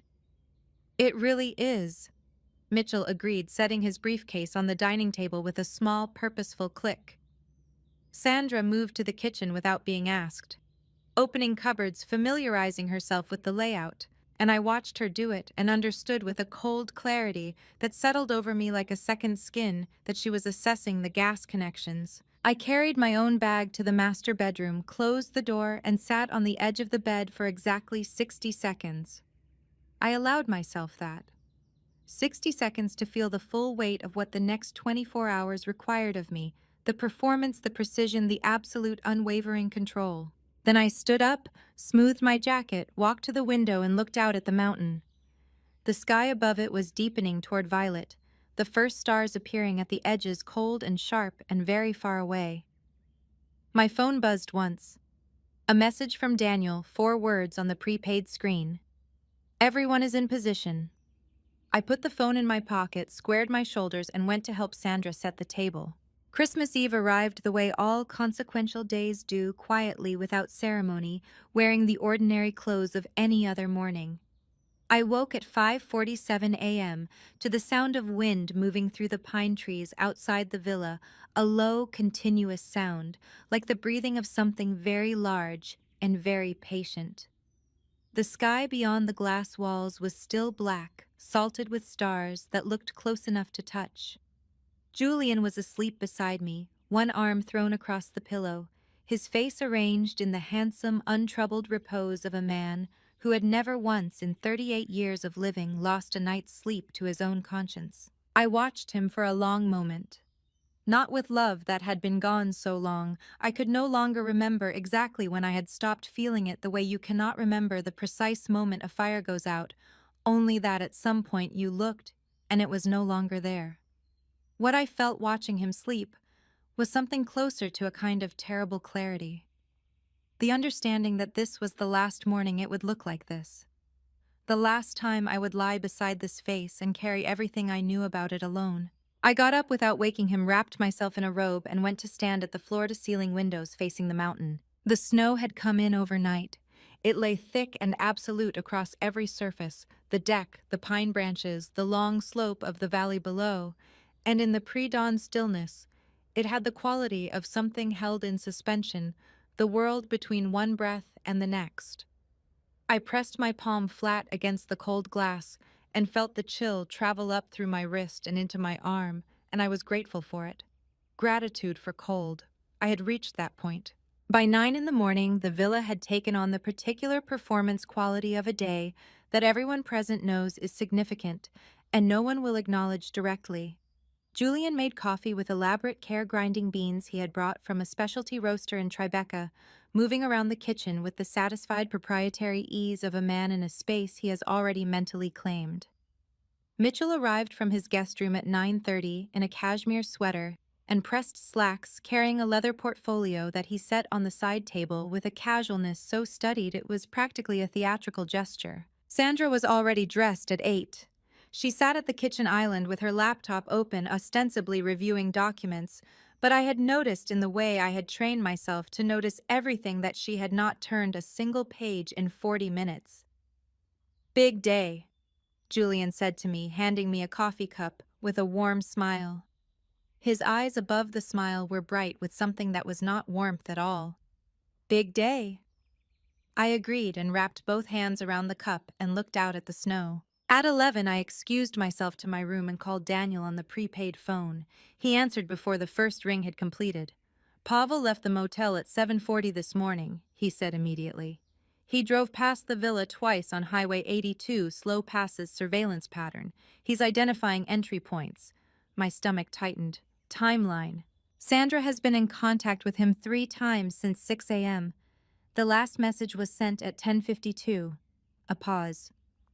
The word she used was tonight. Tonight. I looked at the window at the mountain, at the white and patient landscape that had no idea what was moving through it. "The FBI team?" I asked.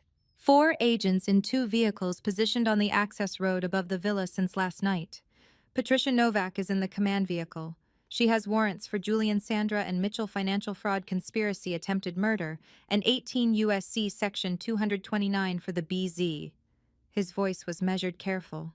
"Everything is ready, Evelyn. We just need the evening to play out."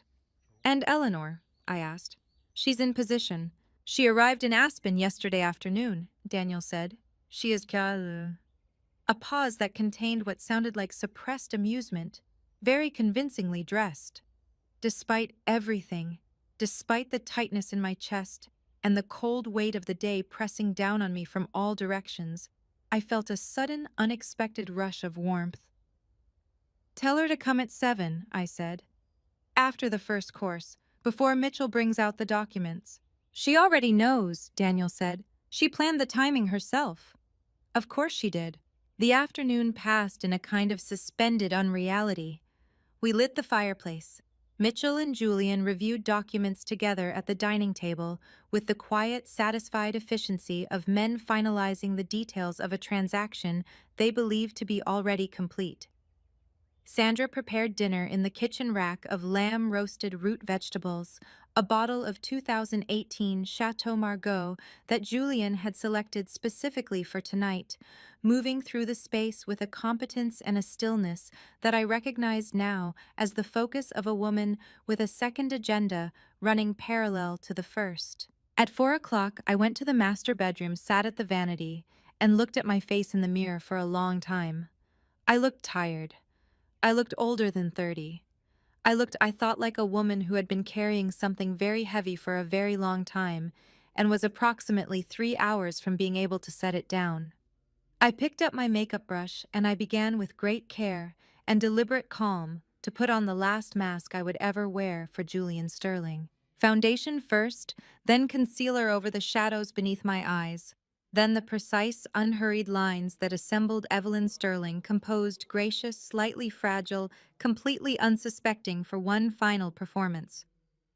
When I was finished, I looked at my reflection and said quietly to no one in particular, "Let's finish this." Dinner began at 7 o'clock, precisely the way Julian preferred everything on schedule controlled the variables accounted for.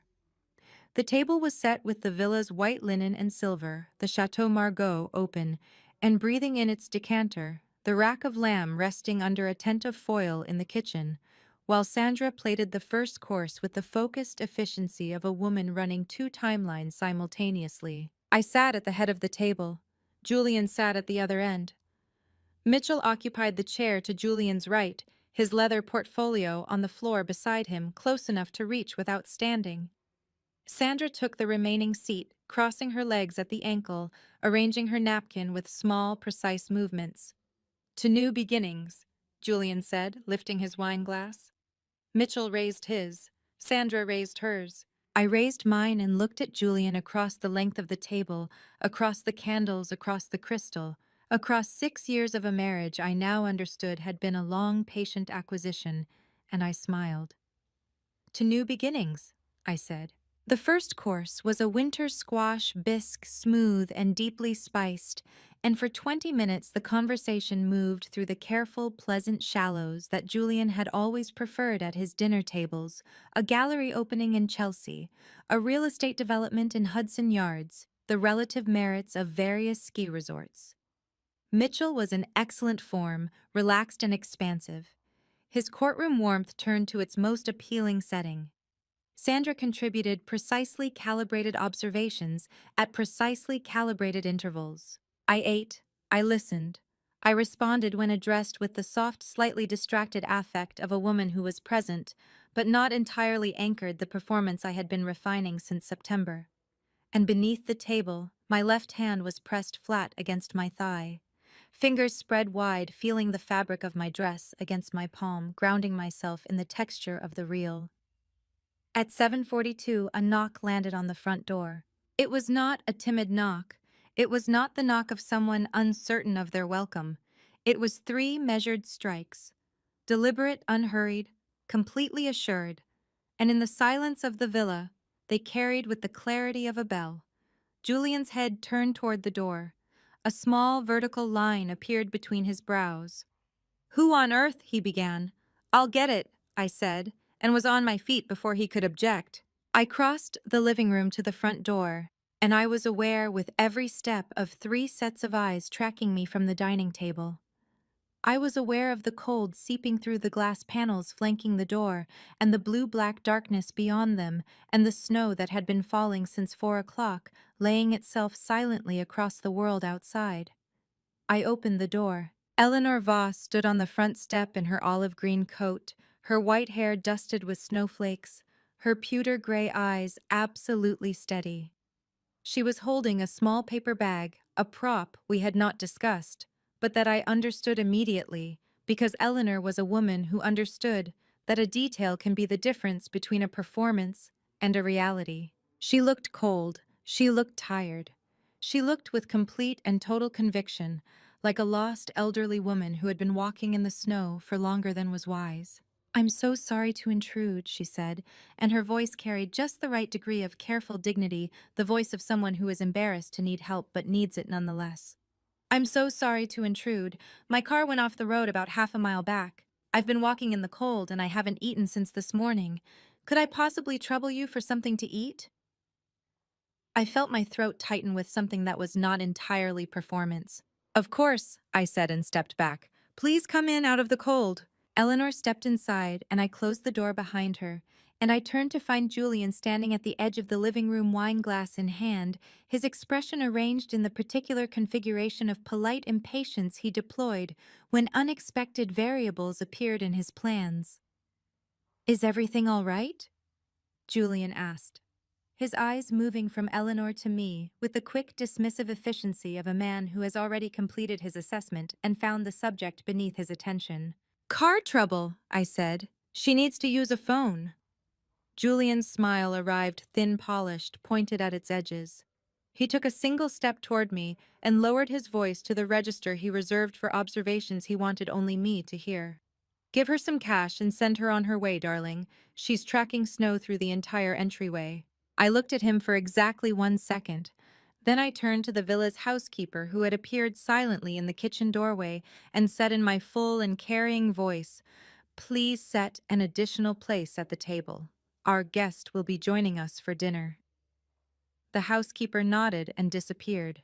Julian's smile did not move, but something behind his eyes did a small, precise recalibration, the look of a man who has just encountered a variable he had not accounted for.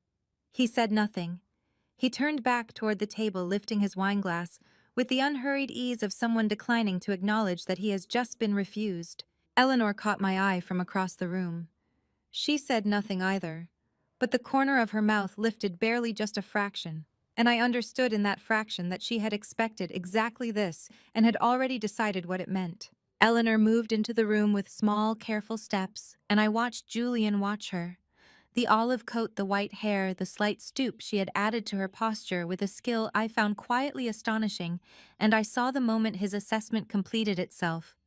Elderly, harmless, temporary inconvenience. He had made the same mistake about me. I went to the kitchen to retrieve my phone, the old one. The one Julian's spyware lived in, the one I had been carrying for exactly this purpose, and when I returned, Eleanor was standing near the fireplace holding her cold hands toward the heat, and Mitchell had resumed his seat, and Sandra was watching Eleanor with an expression I could not entirely read. I handed Eleanor the phone. Our fingers touched briefly as she took it. "Thank you, dear," she said, looking directly at me. And then Julian said from his chair at the head of the table in a voice that carried perfectly across the quiet room, "Mitchell, I think now is as good a time as any. Why don't you bring out those documents?" Mitchell reached for his portfolio. My heart rate did not change. My hands did not shake. My face remained soft and open and completely, devastatingly unsuspecting. I sat back down at the table, folded my hands in my lap, and watched Mitchell Hale place the durable power of attorney in front of me with the unhurried confidence of a man who had never once imagined the evening might not go his way. He slid a Montblanc pen across the table toward me. The pen came to rest against my fingertips. And from her place by the fireplace, Eleanor Voss looked up from the phone she was not actually dialing and said in a voice that was no longer small or tired or uncertain, "Mr. Sterling, before your wife signs anything, I think there are some things you should know about the last time you saw your mother." The wine glass in Julian's hand cracked. The wine glass did not shatter. It cracked a single clean fracture running from the base to the rim, the kind of break that happens when something is gripped too tightly for too long. A thin thread of Chateau Margaux ran down Julian's fingers and dripped onto the white linen tablecloth, spreading in a slow, dark bloom, and nobody moved. Nobody breathed. Eleanor Voss stood by the fireplace with her hands clasped in front of her. Her posture no longer the careful stoop of a cold and helpless old woman, but something entirely different, straight-spined, deliberate with the particular stillness of someone who has rehearsed this moment in their mind so many times that the reality of it requires no adjustment whatsoever. "Who are you?" Julian's voice came out wrong. Too thin, too high. The voice of a man whose composure has just developed a fracture of its own. "My name is Eleanor Voss," she said. "I was the director of audit compliance at Banque Privée Voss et Associés in Geneva for 31 years. Before that, I was a colleague of your wife's mother, Catherine Sterling, at the University of Geneva." She paused, letting each sentence land with full weight before adding the next. "And before any of that, I was the woman who filed the report that had your mother Beatrice, born Beatrice Holloway, before she married your father, involuntarily committed to a psychiatric facility in Burlington, Vermont, in October of 2010.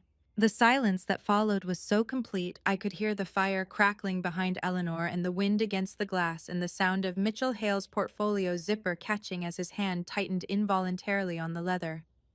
Julian set the cracked wine glass down on the table. The thread of red continued to drip.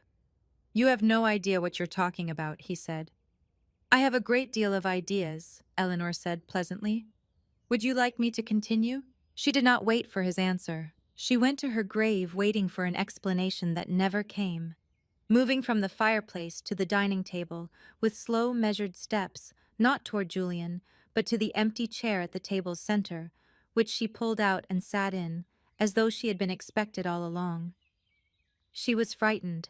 She had documentation, bank statements, correspondence, a series of wire transfers, suggesting that someone with access to her personal accounts had been systematically redirecting funds. Small amounts at first, then larger ones. Over 18 months, approximately $340,000 had been moved to an account she did not recognize. "This is fabrication," Julian said. His jaw was tight. A muscle flickered beneath his left eye. "The account," Eleanor continued as though he had not spoken, "was registered to a company called Horizon Asset Management. Horizon Asset Management was incorporated in Delaware in 2008 by a 21-year-old finance student at NYU. She looked at Julian with her pewter gray eyes and held his gaze without blinking. "I believe you remember incorporating it." Across the table, I watched Julian's face.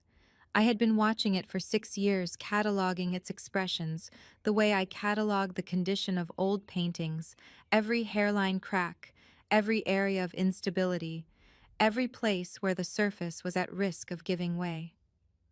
What I saw now was something I had never seen before. Not anger, not calculation. Something beneath both of those, raw and cornered and suddenly very young. "You went to the authorities with your mother's documentation," Eleanor said. "Not to help her, to get ahead of it. You told the evaluating psychiatrist that your mother had been making accusations against family members for years, that she had a history of paranoid ideation, that the documents she was presenting as evidence were the product of a confused and deteriorating mind." Eleanor's voice did not waver. It did not soften. It was the voice of a woman reading from a record. "The psychiatrist committed her on a 72-hour hold. The hold was extended. She remained in that facility for 4 months. My hand moved to my mouth. I had not known this. Daniel had given me the outline, Margaret Holloway, Vermont, 2010. But not this. Not the mechanics of it. Not the specific surgical cruelty of a 21-year-old boy using his mother's love for him as the instrument of her destruction. My eyes burned. I pressed my fingers hard against my lips and breathed. "She died 14 months after her release," Eleanor said quietly. "Cardiac failure," the certificate said. "But I was her friend for 40 years, and I knew Beatrice, and I know that some people die because the thing that kept them alive has been taken from them." She paused. She never stopped believing that her son would explain himself, that there had been some mistake. Eleanor moved from the fireplace to the dining table with slow, measured steps. "I don't have to sit here and—" "You do, actually." The voice came from Sandra, and it stopped everyone, including Julian. She was sitting perfectly still, her hands folded on the table, her expression something I had never seen on her face before. Not the cold calculation I had come to recognize, something harder, something that had been decided a long time ago and was only now being revealed. "Sit down, Julian." He stared at her. "Sit down."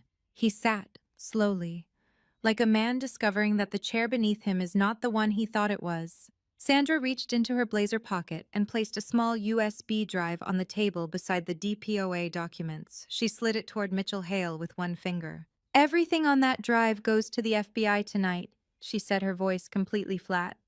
"Julian's Macau accounts, the Horizon Asset Management Incorporation documents, the wire transfers from Claire Sterling's trust fund, the Shadow Reach spyware purchase receipt." She looked at Mitchell, who had gone the color of old wax. "Including your invoice, Mitchell, the one you sent to Julian's Luxembourg shell company in February. $340,000 for what was the line item estate restructuring consultation. Mitchell opened his mouth. Nothing came out. I looked at Sandra across the table. She did not look at me. She was looking at Julian with an expression I understood completely, because I had felt its exact equivalent every morning for the past 4 months, the expression of a woman who has finished being someone else's instrument. "You told me she was already sick," Sandra said to Julian, her voice dropping to something quieter and infinitely more dangerous. "You told me the trust fund money was yours by right. You told me a lot of things." Her jaw tightened. "Eleanor called me 3 weeks ago. She told me the rest." Julian's face had gone completely still. The muscle beneath his eye had stopped flickering. He looked sitting there in the candlelight of his perfect Christmas dinner, like a man watching the walls of a room he built himself close in from every direction at once. "Evelyn," he said. His voice cracked on my name. He looked at me, really looked at me, perhaps for the first time in years, and what crossed his face in that moment was something I had not expected and did not know how to hold. Not defiance, not calculation, shame. "Evelyn, don't," I said. My voice was quiet and absolute. "Whatever you're about to say, don't." I reached across the table and picked up the Mont Blanc pen. I held it for a moment, feeling its weight in my fingers, expensive, considered, chosen to impress, and then I set it down on top of the DPOA document. And I stood up, walked to the front window, and turned on the porch light. The porch light was a single bulb housed in a brushed steel fixture, mounted beside the front door. Nothing remarkable, nothing architectural, just a functional detail I had noted during my first walkthrough of the villa 3 years ago, and filed away, the way I filed away everything that might one day be useful. When I flipped the switch, it cast a warm amber circle across the snow-covered deck, reaching perhaps 12 feet into the darkness before the mountain swallowed it. To anyone watching from the access road above it was a beacon. I stood at the window with my back to the room and counted. 1, 2, 3.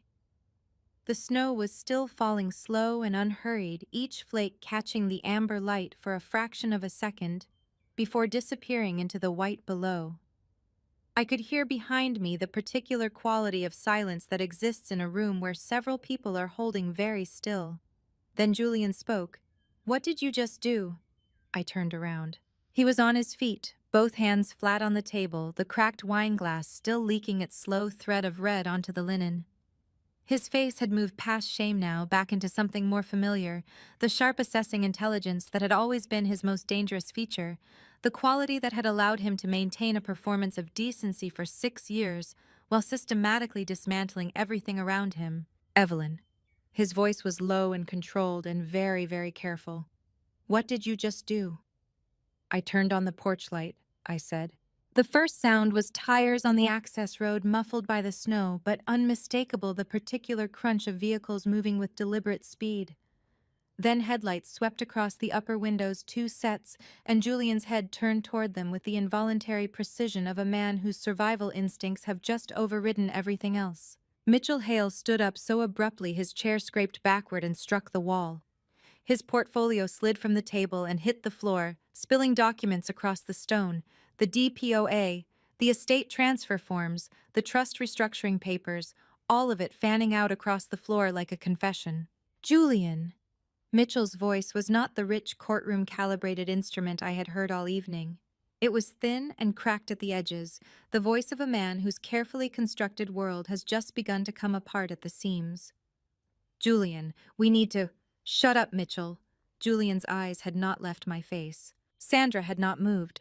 She sat with her hands still folded on the table, the USB drive still sitting beside her water glass, her expression carrying the particular composure of a woman who has made her decision and is now simply waiting for the consequences of it to arrive. They came through this front door at 8:51 p.m.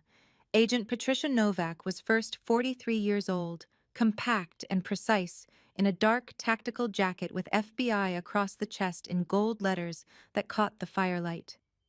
Behind her came 3 additional agents moving through the villa's entrance with the efficient, practiced calm of people who have done this many times and understand that speed and noise are not the same thing as effectiveness. Julian Sterling. Patricia Novak said, her voice carrying across the room with absolute clarity. You are under arrest. Financial fraud conspiracy to commit fraud forgery of legal documents theft from a protected trust and attempted administration of a chemical weapon in violation of 18 U.S.C. Section 229. Julian did not move for 3 full seconds.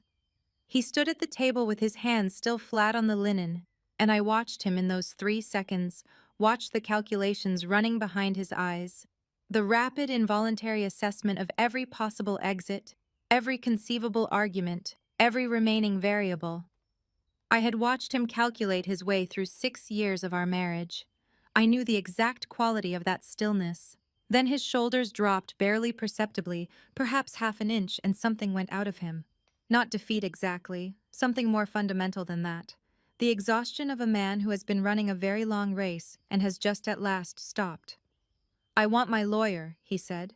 Mr. Hale is also under arrest, Patricia said, and nodded to the agent on her left who moved toward Mitchell with practiced efficiency. I'd recommend calling someone else. Mitchell made a sound, not words, just a sound high and involuntary as the handcuffs clicked into place. His face had gone completely white, the polished professional surface stripped away entirely, leaving something underneath that was simply frightened and small. Sandra stood without being asked, extending her wrists with a composure that I found despite everything genuinely remarkable. I have a cooperation agreement, she said to Patricia Novak. My attorney filed it with the Southern District this morning. Patricia looked at her for a moment, with the measured appraisal of someone recalibrating. We're aware, she said. You'll come with us regardless. Sandra nodded once and allowed herself to be guided toward the door. As she passed me, she stopped just briefly, just for a moment, and looked at me directly. Her eyes were dark and entirely unreadable, and what she said was so quiet that only I could hear it. I should have looked more carefully, she said. At the beginning, I did not know entirely what she meant, whether she meant she should have looked more carefully at Julian, or at me, or at the particular intersection of those two things that had produced this evening. But I nodded a small, genuine acknowledgement, because whatever Sandra Reeves had done, and whatever her motivations had been, she had in the end placed a USB drive on a table when it mattered. They led Julian out last. He passed within 3 feet of me on his way to the door, and he stopped. The agent behind him paused, allowing it, and he looked at me with an expression I had never seen on his face in 6 years of marriage. Not the catalog model warmth, not the sharp, assessing intelligence, not the shame from earlier, something nakeder than all of those. Did you ever love me? He asked. His voice was barely above a whisper. At the beginning.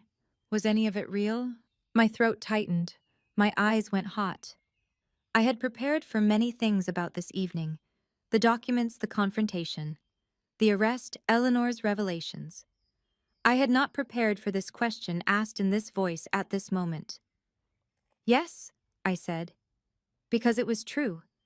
Because whatever Julian Sterling had become, I had loved the person I believed him to be, with everything I had, and that deserved an honest answer, even here, even now. That was real.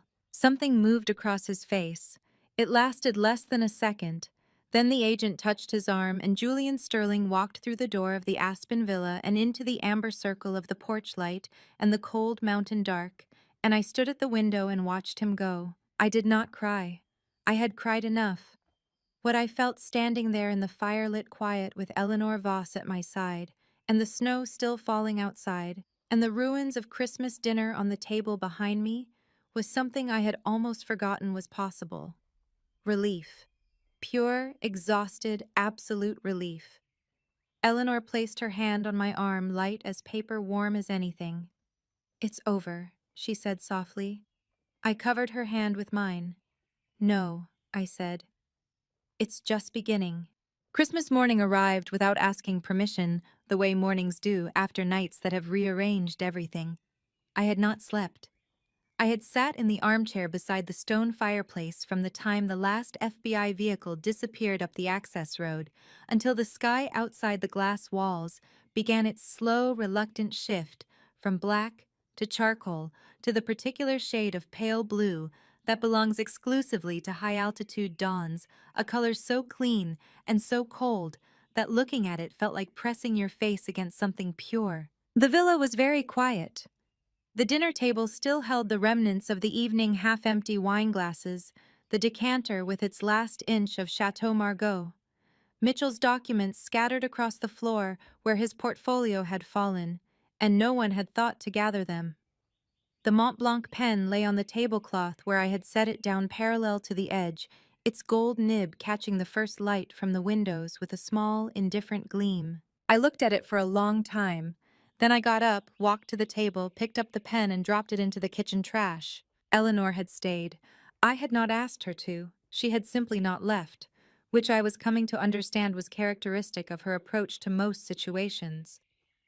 She had folded herself into the corner of the sofa with a blanket across her lap and a cup of tea, real tea, nothing from Beatrice's collection, and had dozed intermittently through the small hours, her white head tilting forward and then catching itself with the unconscious reflex of someone who has learned to sleep lightly. When the sky began to lighten, she was awake. I became aware of her eyes on me from across the room, steady and alert, and I turned from the window to find her watching me with an expression that was entirely without performance. No careful calibration, no professional restraint. Just an old woman looking at a younger one with something that was simply and completely care. "How do you feel?" she asked. I considered the question seriously, the way it deserved to be considered. "Like a painting that's been stripped back to the ground layer," I said. "Everything on top of it, the varnish, the overpainting, all the accumulated damage gone. Just the original surface, whatever was there before anyone put a brush to it." Eleanor was quiet for a moment. Then she said, "That is an extraordinarily precise description. I've had all night to work on it." She smiled a real smile, small and warm, the kind that reaches the eyes of people who have lived long enough to mean what their faces say. Daniel Cross arrived at the villa at 8:15, driving a rental SUV up the access road with the careful, unhurried deliberateness of a man who has spent a very long night coordinating the logistics of 3 simultaneous arrests and has earned the right to take the last quarter mile slowly. He knocked twice, came in, accepted the coffee I handed him without comment, and sat at the kitchen island looking for the first time since I had known him genuinely tired. "Julian Mitchell and Sandra are in federal custody in Glenwood Springs," he said. "They'll be transferred to the Southern District of New York after the holiday." Patricia Novak team executed a simultaneous warrant on Pavel Orlov at his motel at 9:06 last night. He was arrested without incident. He wrapped both hands around the coffee mug.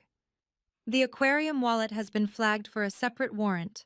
A forensic team will access the penthouse next week." "Claire's trust fund," I said.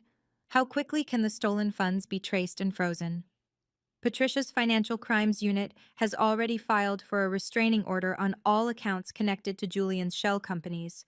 The $2.5 million from Claire's trust is categorized as priority recovery." He looked at me steadily. "It won't be immediate, the legal process takes time, but the money is traceable and it is frozen. It's not going anywhere." I let out a breath I felt as though I had been holding since October. "4 more months of treatment," I said quietly. "That's what was left in her account." "I know," Daniel said. "I've already spoken to a colleague at a nonprofit legal fund that covers treatment costs for victims of financial crimes while recovery proceedings are underway. They've agreed to review Claire's case on an expedited basis." He paused. "She won't lose her place at the clinic." My throat closed entirely. I pressed both hands flat on the kitchen counter and dropped my head forward for a moment, breathing through the tightness. And when I looked up, my eyes were full, but I was smiling unsteadily, imperfectly, but genuinely, and without performance for the first time in what felt like years. "Thank you," I said. "Daniel, thank you." He shook his head slightly, the way people do when they are uncomfortable with gratitude. They feel they have simply done their job to earn. "Don't thank me yet," he said. "You have a very long legal process ahead of you." "I know," I said. "I'm not afraid of long processes. I restore paintings for a living." After Daniel left, Eleanor and I sat together on the deck in the cold mountain morning, wrapped in blankets from the villa's linen closet, holding mugs of coffee that steamed in the sharp air. The snow had stopped overnight, and the world below the villa was white and still and enormous, the valley spreading out in every direction, under a sky that had gone from pale blue to something warmer. The particular gold of high-altitude Christmas morning, the kind of light that exists nowhere else, and justifies, I have always thought, the difficulty of altitude. "Tell me about my mother," I said. Eleanor turned to look at me. Something moved across her face, the careful handling of something precious and slightly fragile. "She was extraordinary," Eleanor said, "the kind of brilliant that makes other brilliant people feel more capable, not less. She had a gift for seeing the structure of things, the underlying architecture, and for explaining it in language that made it feel inevitable. Like, of course it worked that way. Of course." She paused. "She was also stubborn beyond all reason, which is why she would have found Julian's plan completely intolerable. You cannot deceive someone who has spent their life looking at underlying structures." I thought about that, about restoration work, about the way I approached every damaged painting by looking for what was beneath the surface, damaged the original intention of the artist, the logic of the composition before time and accident intervened.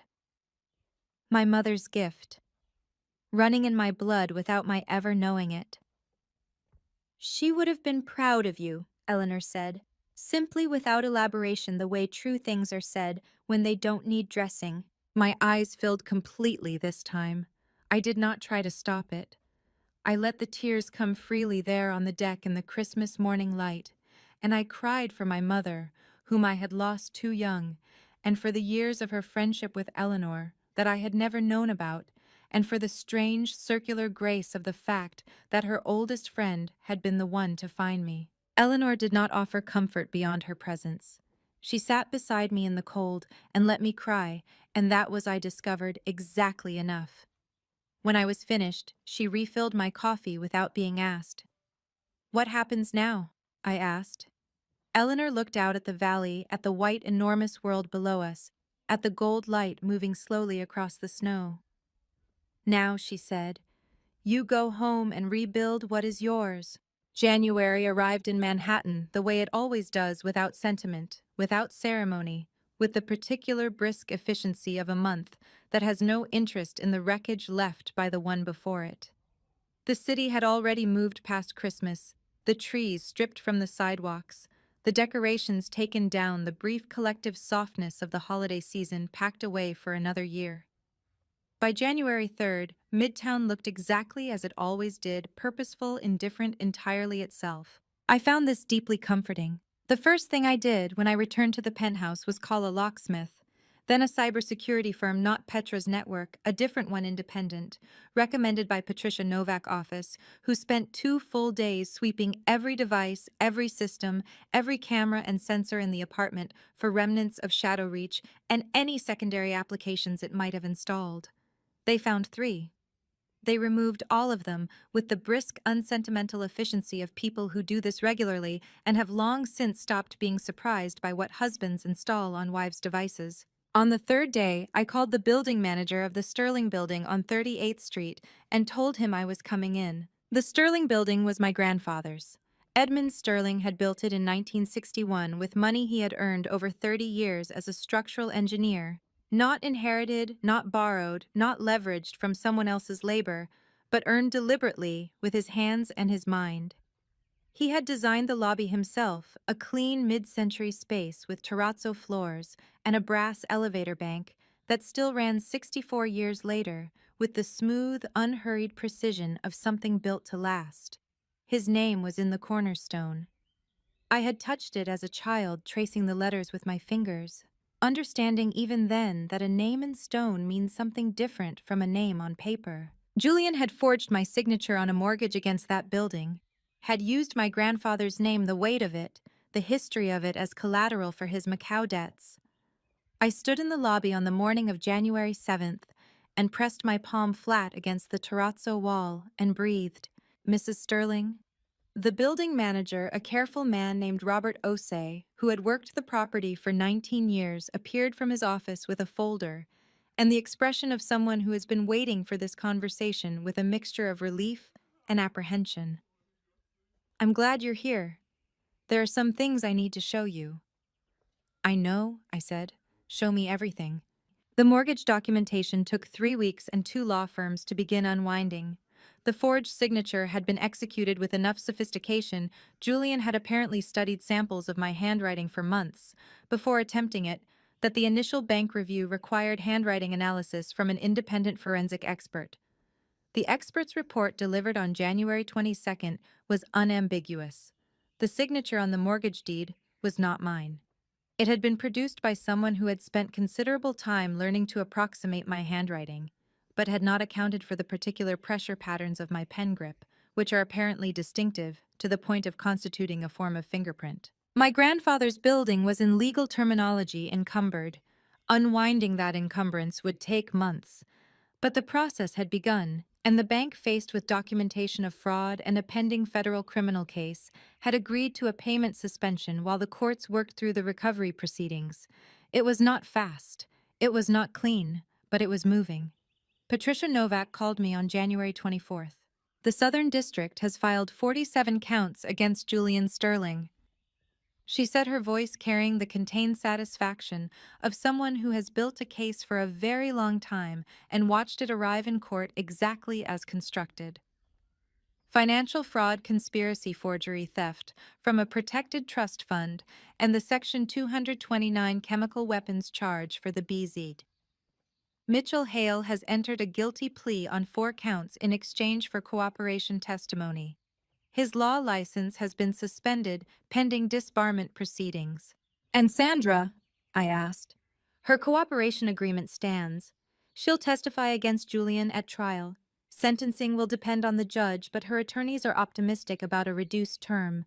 A pause. Pavel Orlov is looking at federal conspiracy and solicitation charges. His attorney is currently deciding whether to fight it.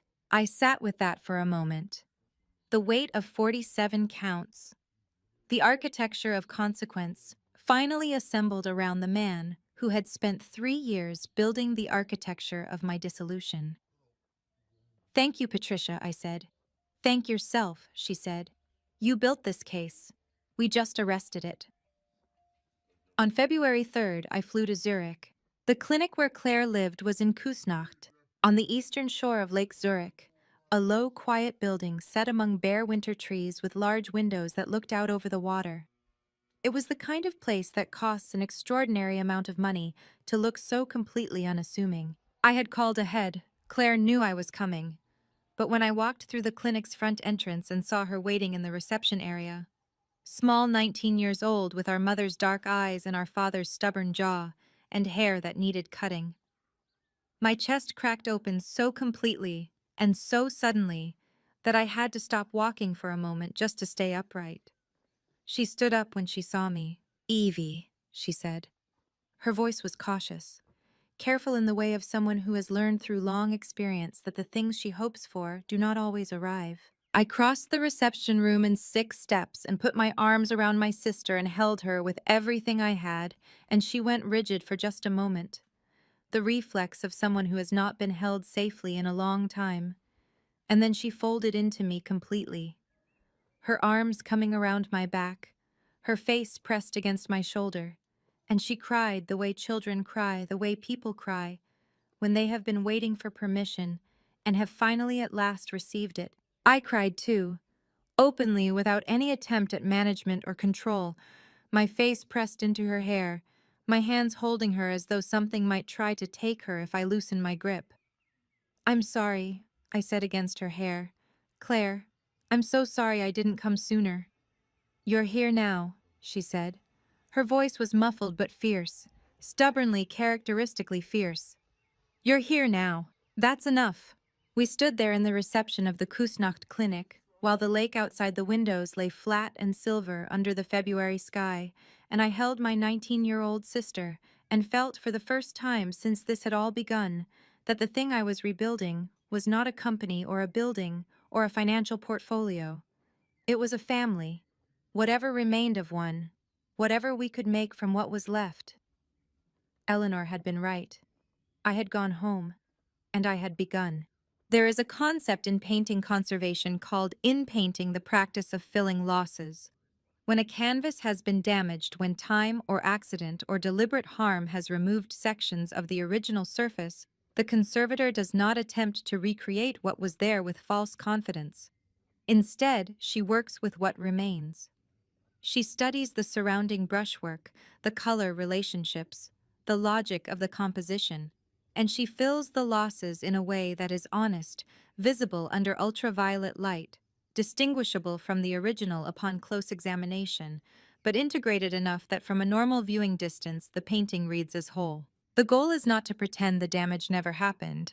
The goal is to make the damage livable. I had been thinking about inpainting a great deal since I returned from Zurich. I reopened the restoration studio on the first Monday of February, 6 weeks after the Aspen arrests, and 3 days after I returned from seeing Claire. My team, Marcus, Diane, and Priya, were already there when I arrived, which told me they had been informed I was coming and had chosen to come in early regardless. Nobody made a speech. Nobody asked questions I wasn't ready to answer. Marcus handed me a coffee. Diane had restocked the pigment drawers in my absence, organizing them in the chromatic sequence she knew I preferred. Priya had printed and pinned to the studio notice board a conservation report on the mid-century oil painting I had deliberately damaged in September, the one I had used to perform my dissolution, with a small note attached in her careful handwriting, "Ready for treatment whenever you are." I stood in the doorway of my studio, looking at these three people who had simply shown up, and my throat tightened so completely that I had to set my coffee down on the nearest table and press both hands flat against the surface and breathe. "Right," I said when I trusted my voice again. "Let's get back to work." The mid-century painting took 11 days to restore properly. The mineral spirits damage I had inflicted in September had penetrated further into the paint layer than I had intended. My performance of carelessness had been ironically more convincing than I realized at the time.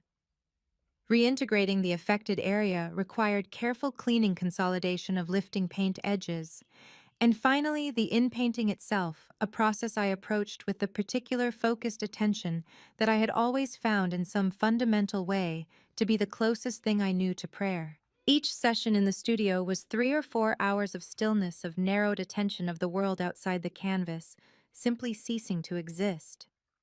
I had missed it with an intensity I had not fully acknowledged while I was performing vulnerability and attending meetings with lawyers and coordinating FBI raids. The work had always been where I was most completely myself, the place where my hands and my mind operated in the same direction toward the same purpose, without subterfuge or performance, or the exhausting management of other people's perceptions. On the 11th day, I set down my brush and looked at the finished painting. It was whole. Not perfect, the in-painted areas would always be visible under the right light, and I had documented them precisely in the conservation report, as I always did. But from a normal viewing distance in normal light, it read as a complete and coherent work. A painting that had survived damage and been thoughtfully, honestly repaired. I sat looking at it for a long time without moving. Daniel Cross came by the studio on a Thursday afternoon in late February, unannounced, in the way of someone who has learned that Eleanor Voss's approach to visits is occasionally contagious. He accepted a coffee, looked at the restored painting on the easel for a moment without comment, and then sat on the spare stool with his elbows on the work table. "Julian's trial date has been set for September," he said. "The 47 counts are proceeding. His defense team has filed 2 motions to suppress, both denied." He paused. "The aquarium wallet has been accessed, and the $3.5 million in cryptocurrency has been frozen pending forfeiture proceedings. That amount, combined with the shell company assets already seized, brings the total recoverable figure to approximately $28 million. "Claire's trust fund?" I asked. "Full recovery of the $2.5 million has been authorized by the court. The transfer back to the trust account is scheduled for next week." I set my coffee mug down very carefully on the work table. My hands were completely steady. My eyes, however, were not cooperating, and I let them fill without attempting to manage it, because I had learned over the course of the last several months, in the company of a 72-year-old former Swiss bank auditor, who had taught me more about dignity than anyone I had ever met, that tears are not a form of weakness. They are simply the body's way of acknowledging that something matters. Good, I said. My voice was rough but clear. That's good. Daniel looked at me with his steady gray eyes for a moment. Then he said, "How are you, Evelyn?" "Not the case, you." I considered the question the way I had learned to consider Eleanor's questions seriously without deflection. "I'm in painting," I said. He looked at the canvas on the easel. Understanding moved across his face without requiring explanation. "That sounds about right," he said. Eleanor came for dinner on the last Friday of February. She brought a bottle of Swiss white wine, a variety I had never heard of, which she described as aggressively underrated, and she sat at my kitchen island and watched me cook with the same focused, assessing attention she brought to everything. "Claire called me," Eleanor said during the pasta. I looked up. "She did. 3 days ago. She wanted to know about your mother." Eleanor turned her wineglass slowly between her fingers. "We spoke for 2 hours. She asked very good questions." A pause. "She has Margaret's mind." My chest ached, the good kind, the kind that comes from something expanding rather than something breaking. "She's going to be all right," I said, not as a question. "She's going to be considerably more than all right," Eleanor said with the conviction of a woman who has been assessing human potential for 7 decades and knows the difference between hope and certainty. "As are you." After dinner, we took our wine to the window and stood looking out at Manhattan, the lights of the city spreading in every direction, the Hudson dark and moving far below the whole enormous, indifferent, endlessly regenerating organism of the place, simply continuing to exist as it always had, regardless of what happened inside any of the millions of lit windows stacked against the dark. "I've been thinking about what comes next," I said. "Tell me," Eleanor said. "I want to establish a foundation," I said, "in my mother's name. For women who are being financially exploited within marriages, access to legal resources, forensic accounting support, safe documentation channels." I paused. The things I needed and didn't know existed. Eleanor was quiet for a long moment. Then she said simply, "Margaret would have built exactly that." I looked out at the city lights, at the 10,000 lit windows, at all the lives behind them carrying whatever they were carrying, moving through whatever they were moving through. "Then let's make sure it exists," I said. Standing on the deck in the golden light of Christmas morning, I looked out at the vast, silent valley. I am proud that I fought back, but my ultimate victory came with a heavy cost. Experiencing such a calculated family betrayal from the man I shared my bed with for 6 years completely shattered my reality. If there is one thing I could tell you, it is this: do not be naive like I was. Do not ignore those silent red flags, and never allow love to blind your instincts. This was not just about getting even, it was about survival and justice. I genuinely believe God gave me my restoration training for a reason, and that reason was to look past the beautiful surface and dismantle the canvas of a ruthless family betrayal before it consumed my sister's future. In my opinion, execution is everything. When dealing with deep family betrayal, you must stay calm, document every detail systematically, and strike only when you have unshakable proof. Turning a blind eye only invites devastation. This wasn't a choice. It was a necessary act of family revenge to protect what was left. I had to orchestrate this cold family revenge because waiting for them to change would have destroyed us. Sometimes the ultimate form of family revenge is simply forcing the truth into the light. If Evelyn's story resonated with you, what would you have done in my position? Drop a comment below. Share this with someone who needs to hear it, and subscribe to the channel for more valuable life lessons. Thank you so much for staying until the very end. Please note, the upcoming stories include dramatic and fictionalized elements, tailored for educational purposes. If high-stakes corporate drama isn't for you, feel free to exit and choose another content path that suits you better.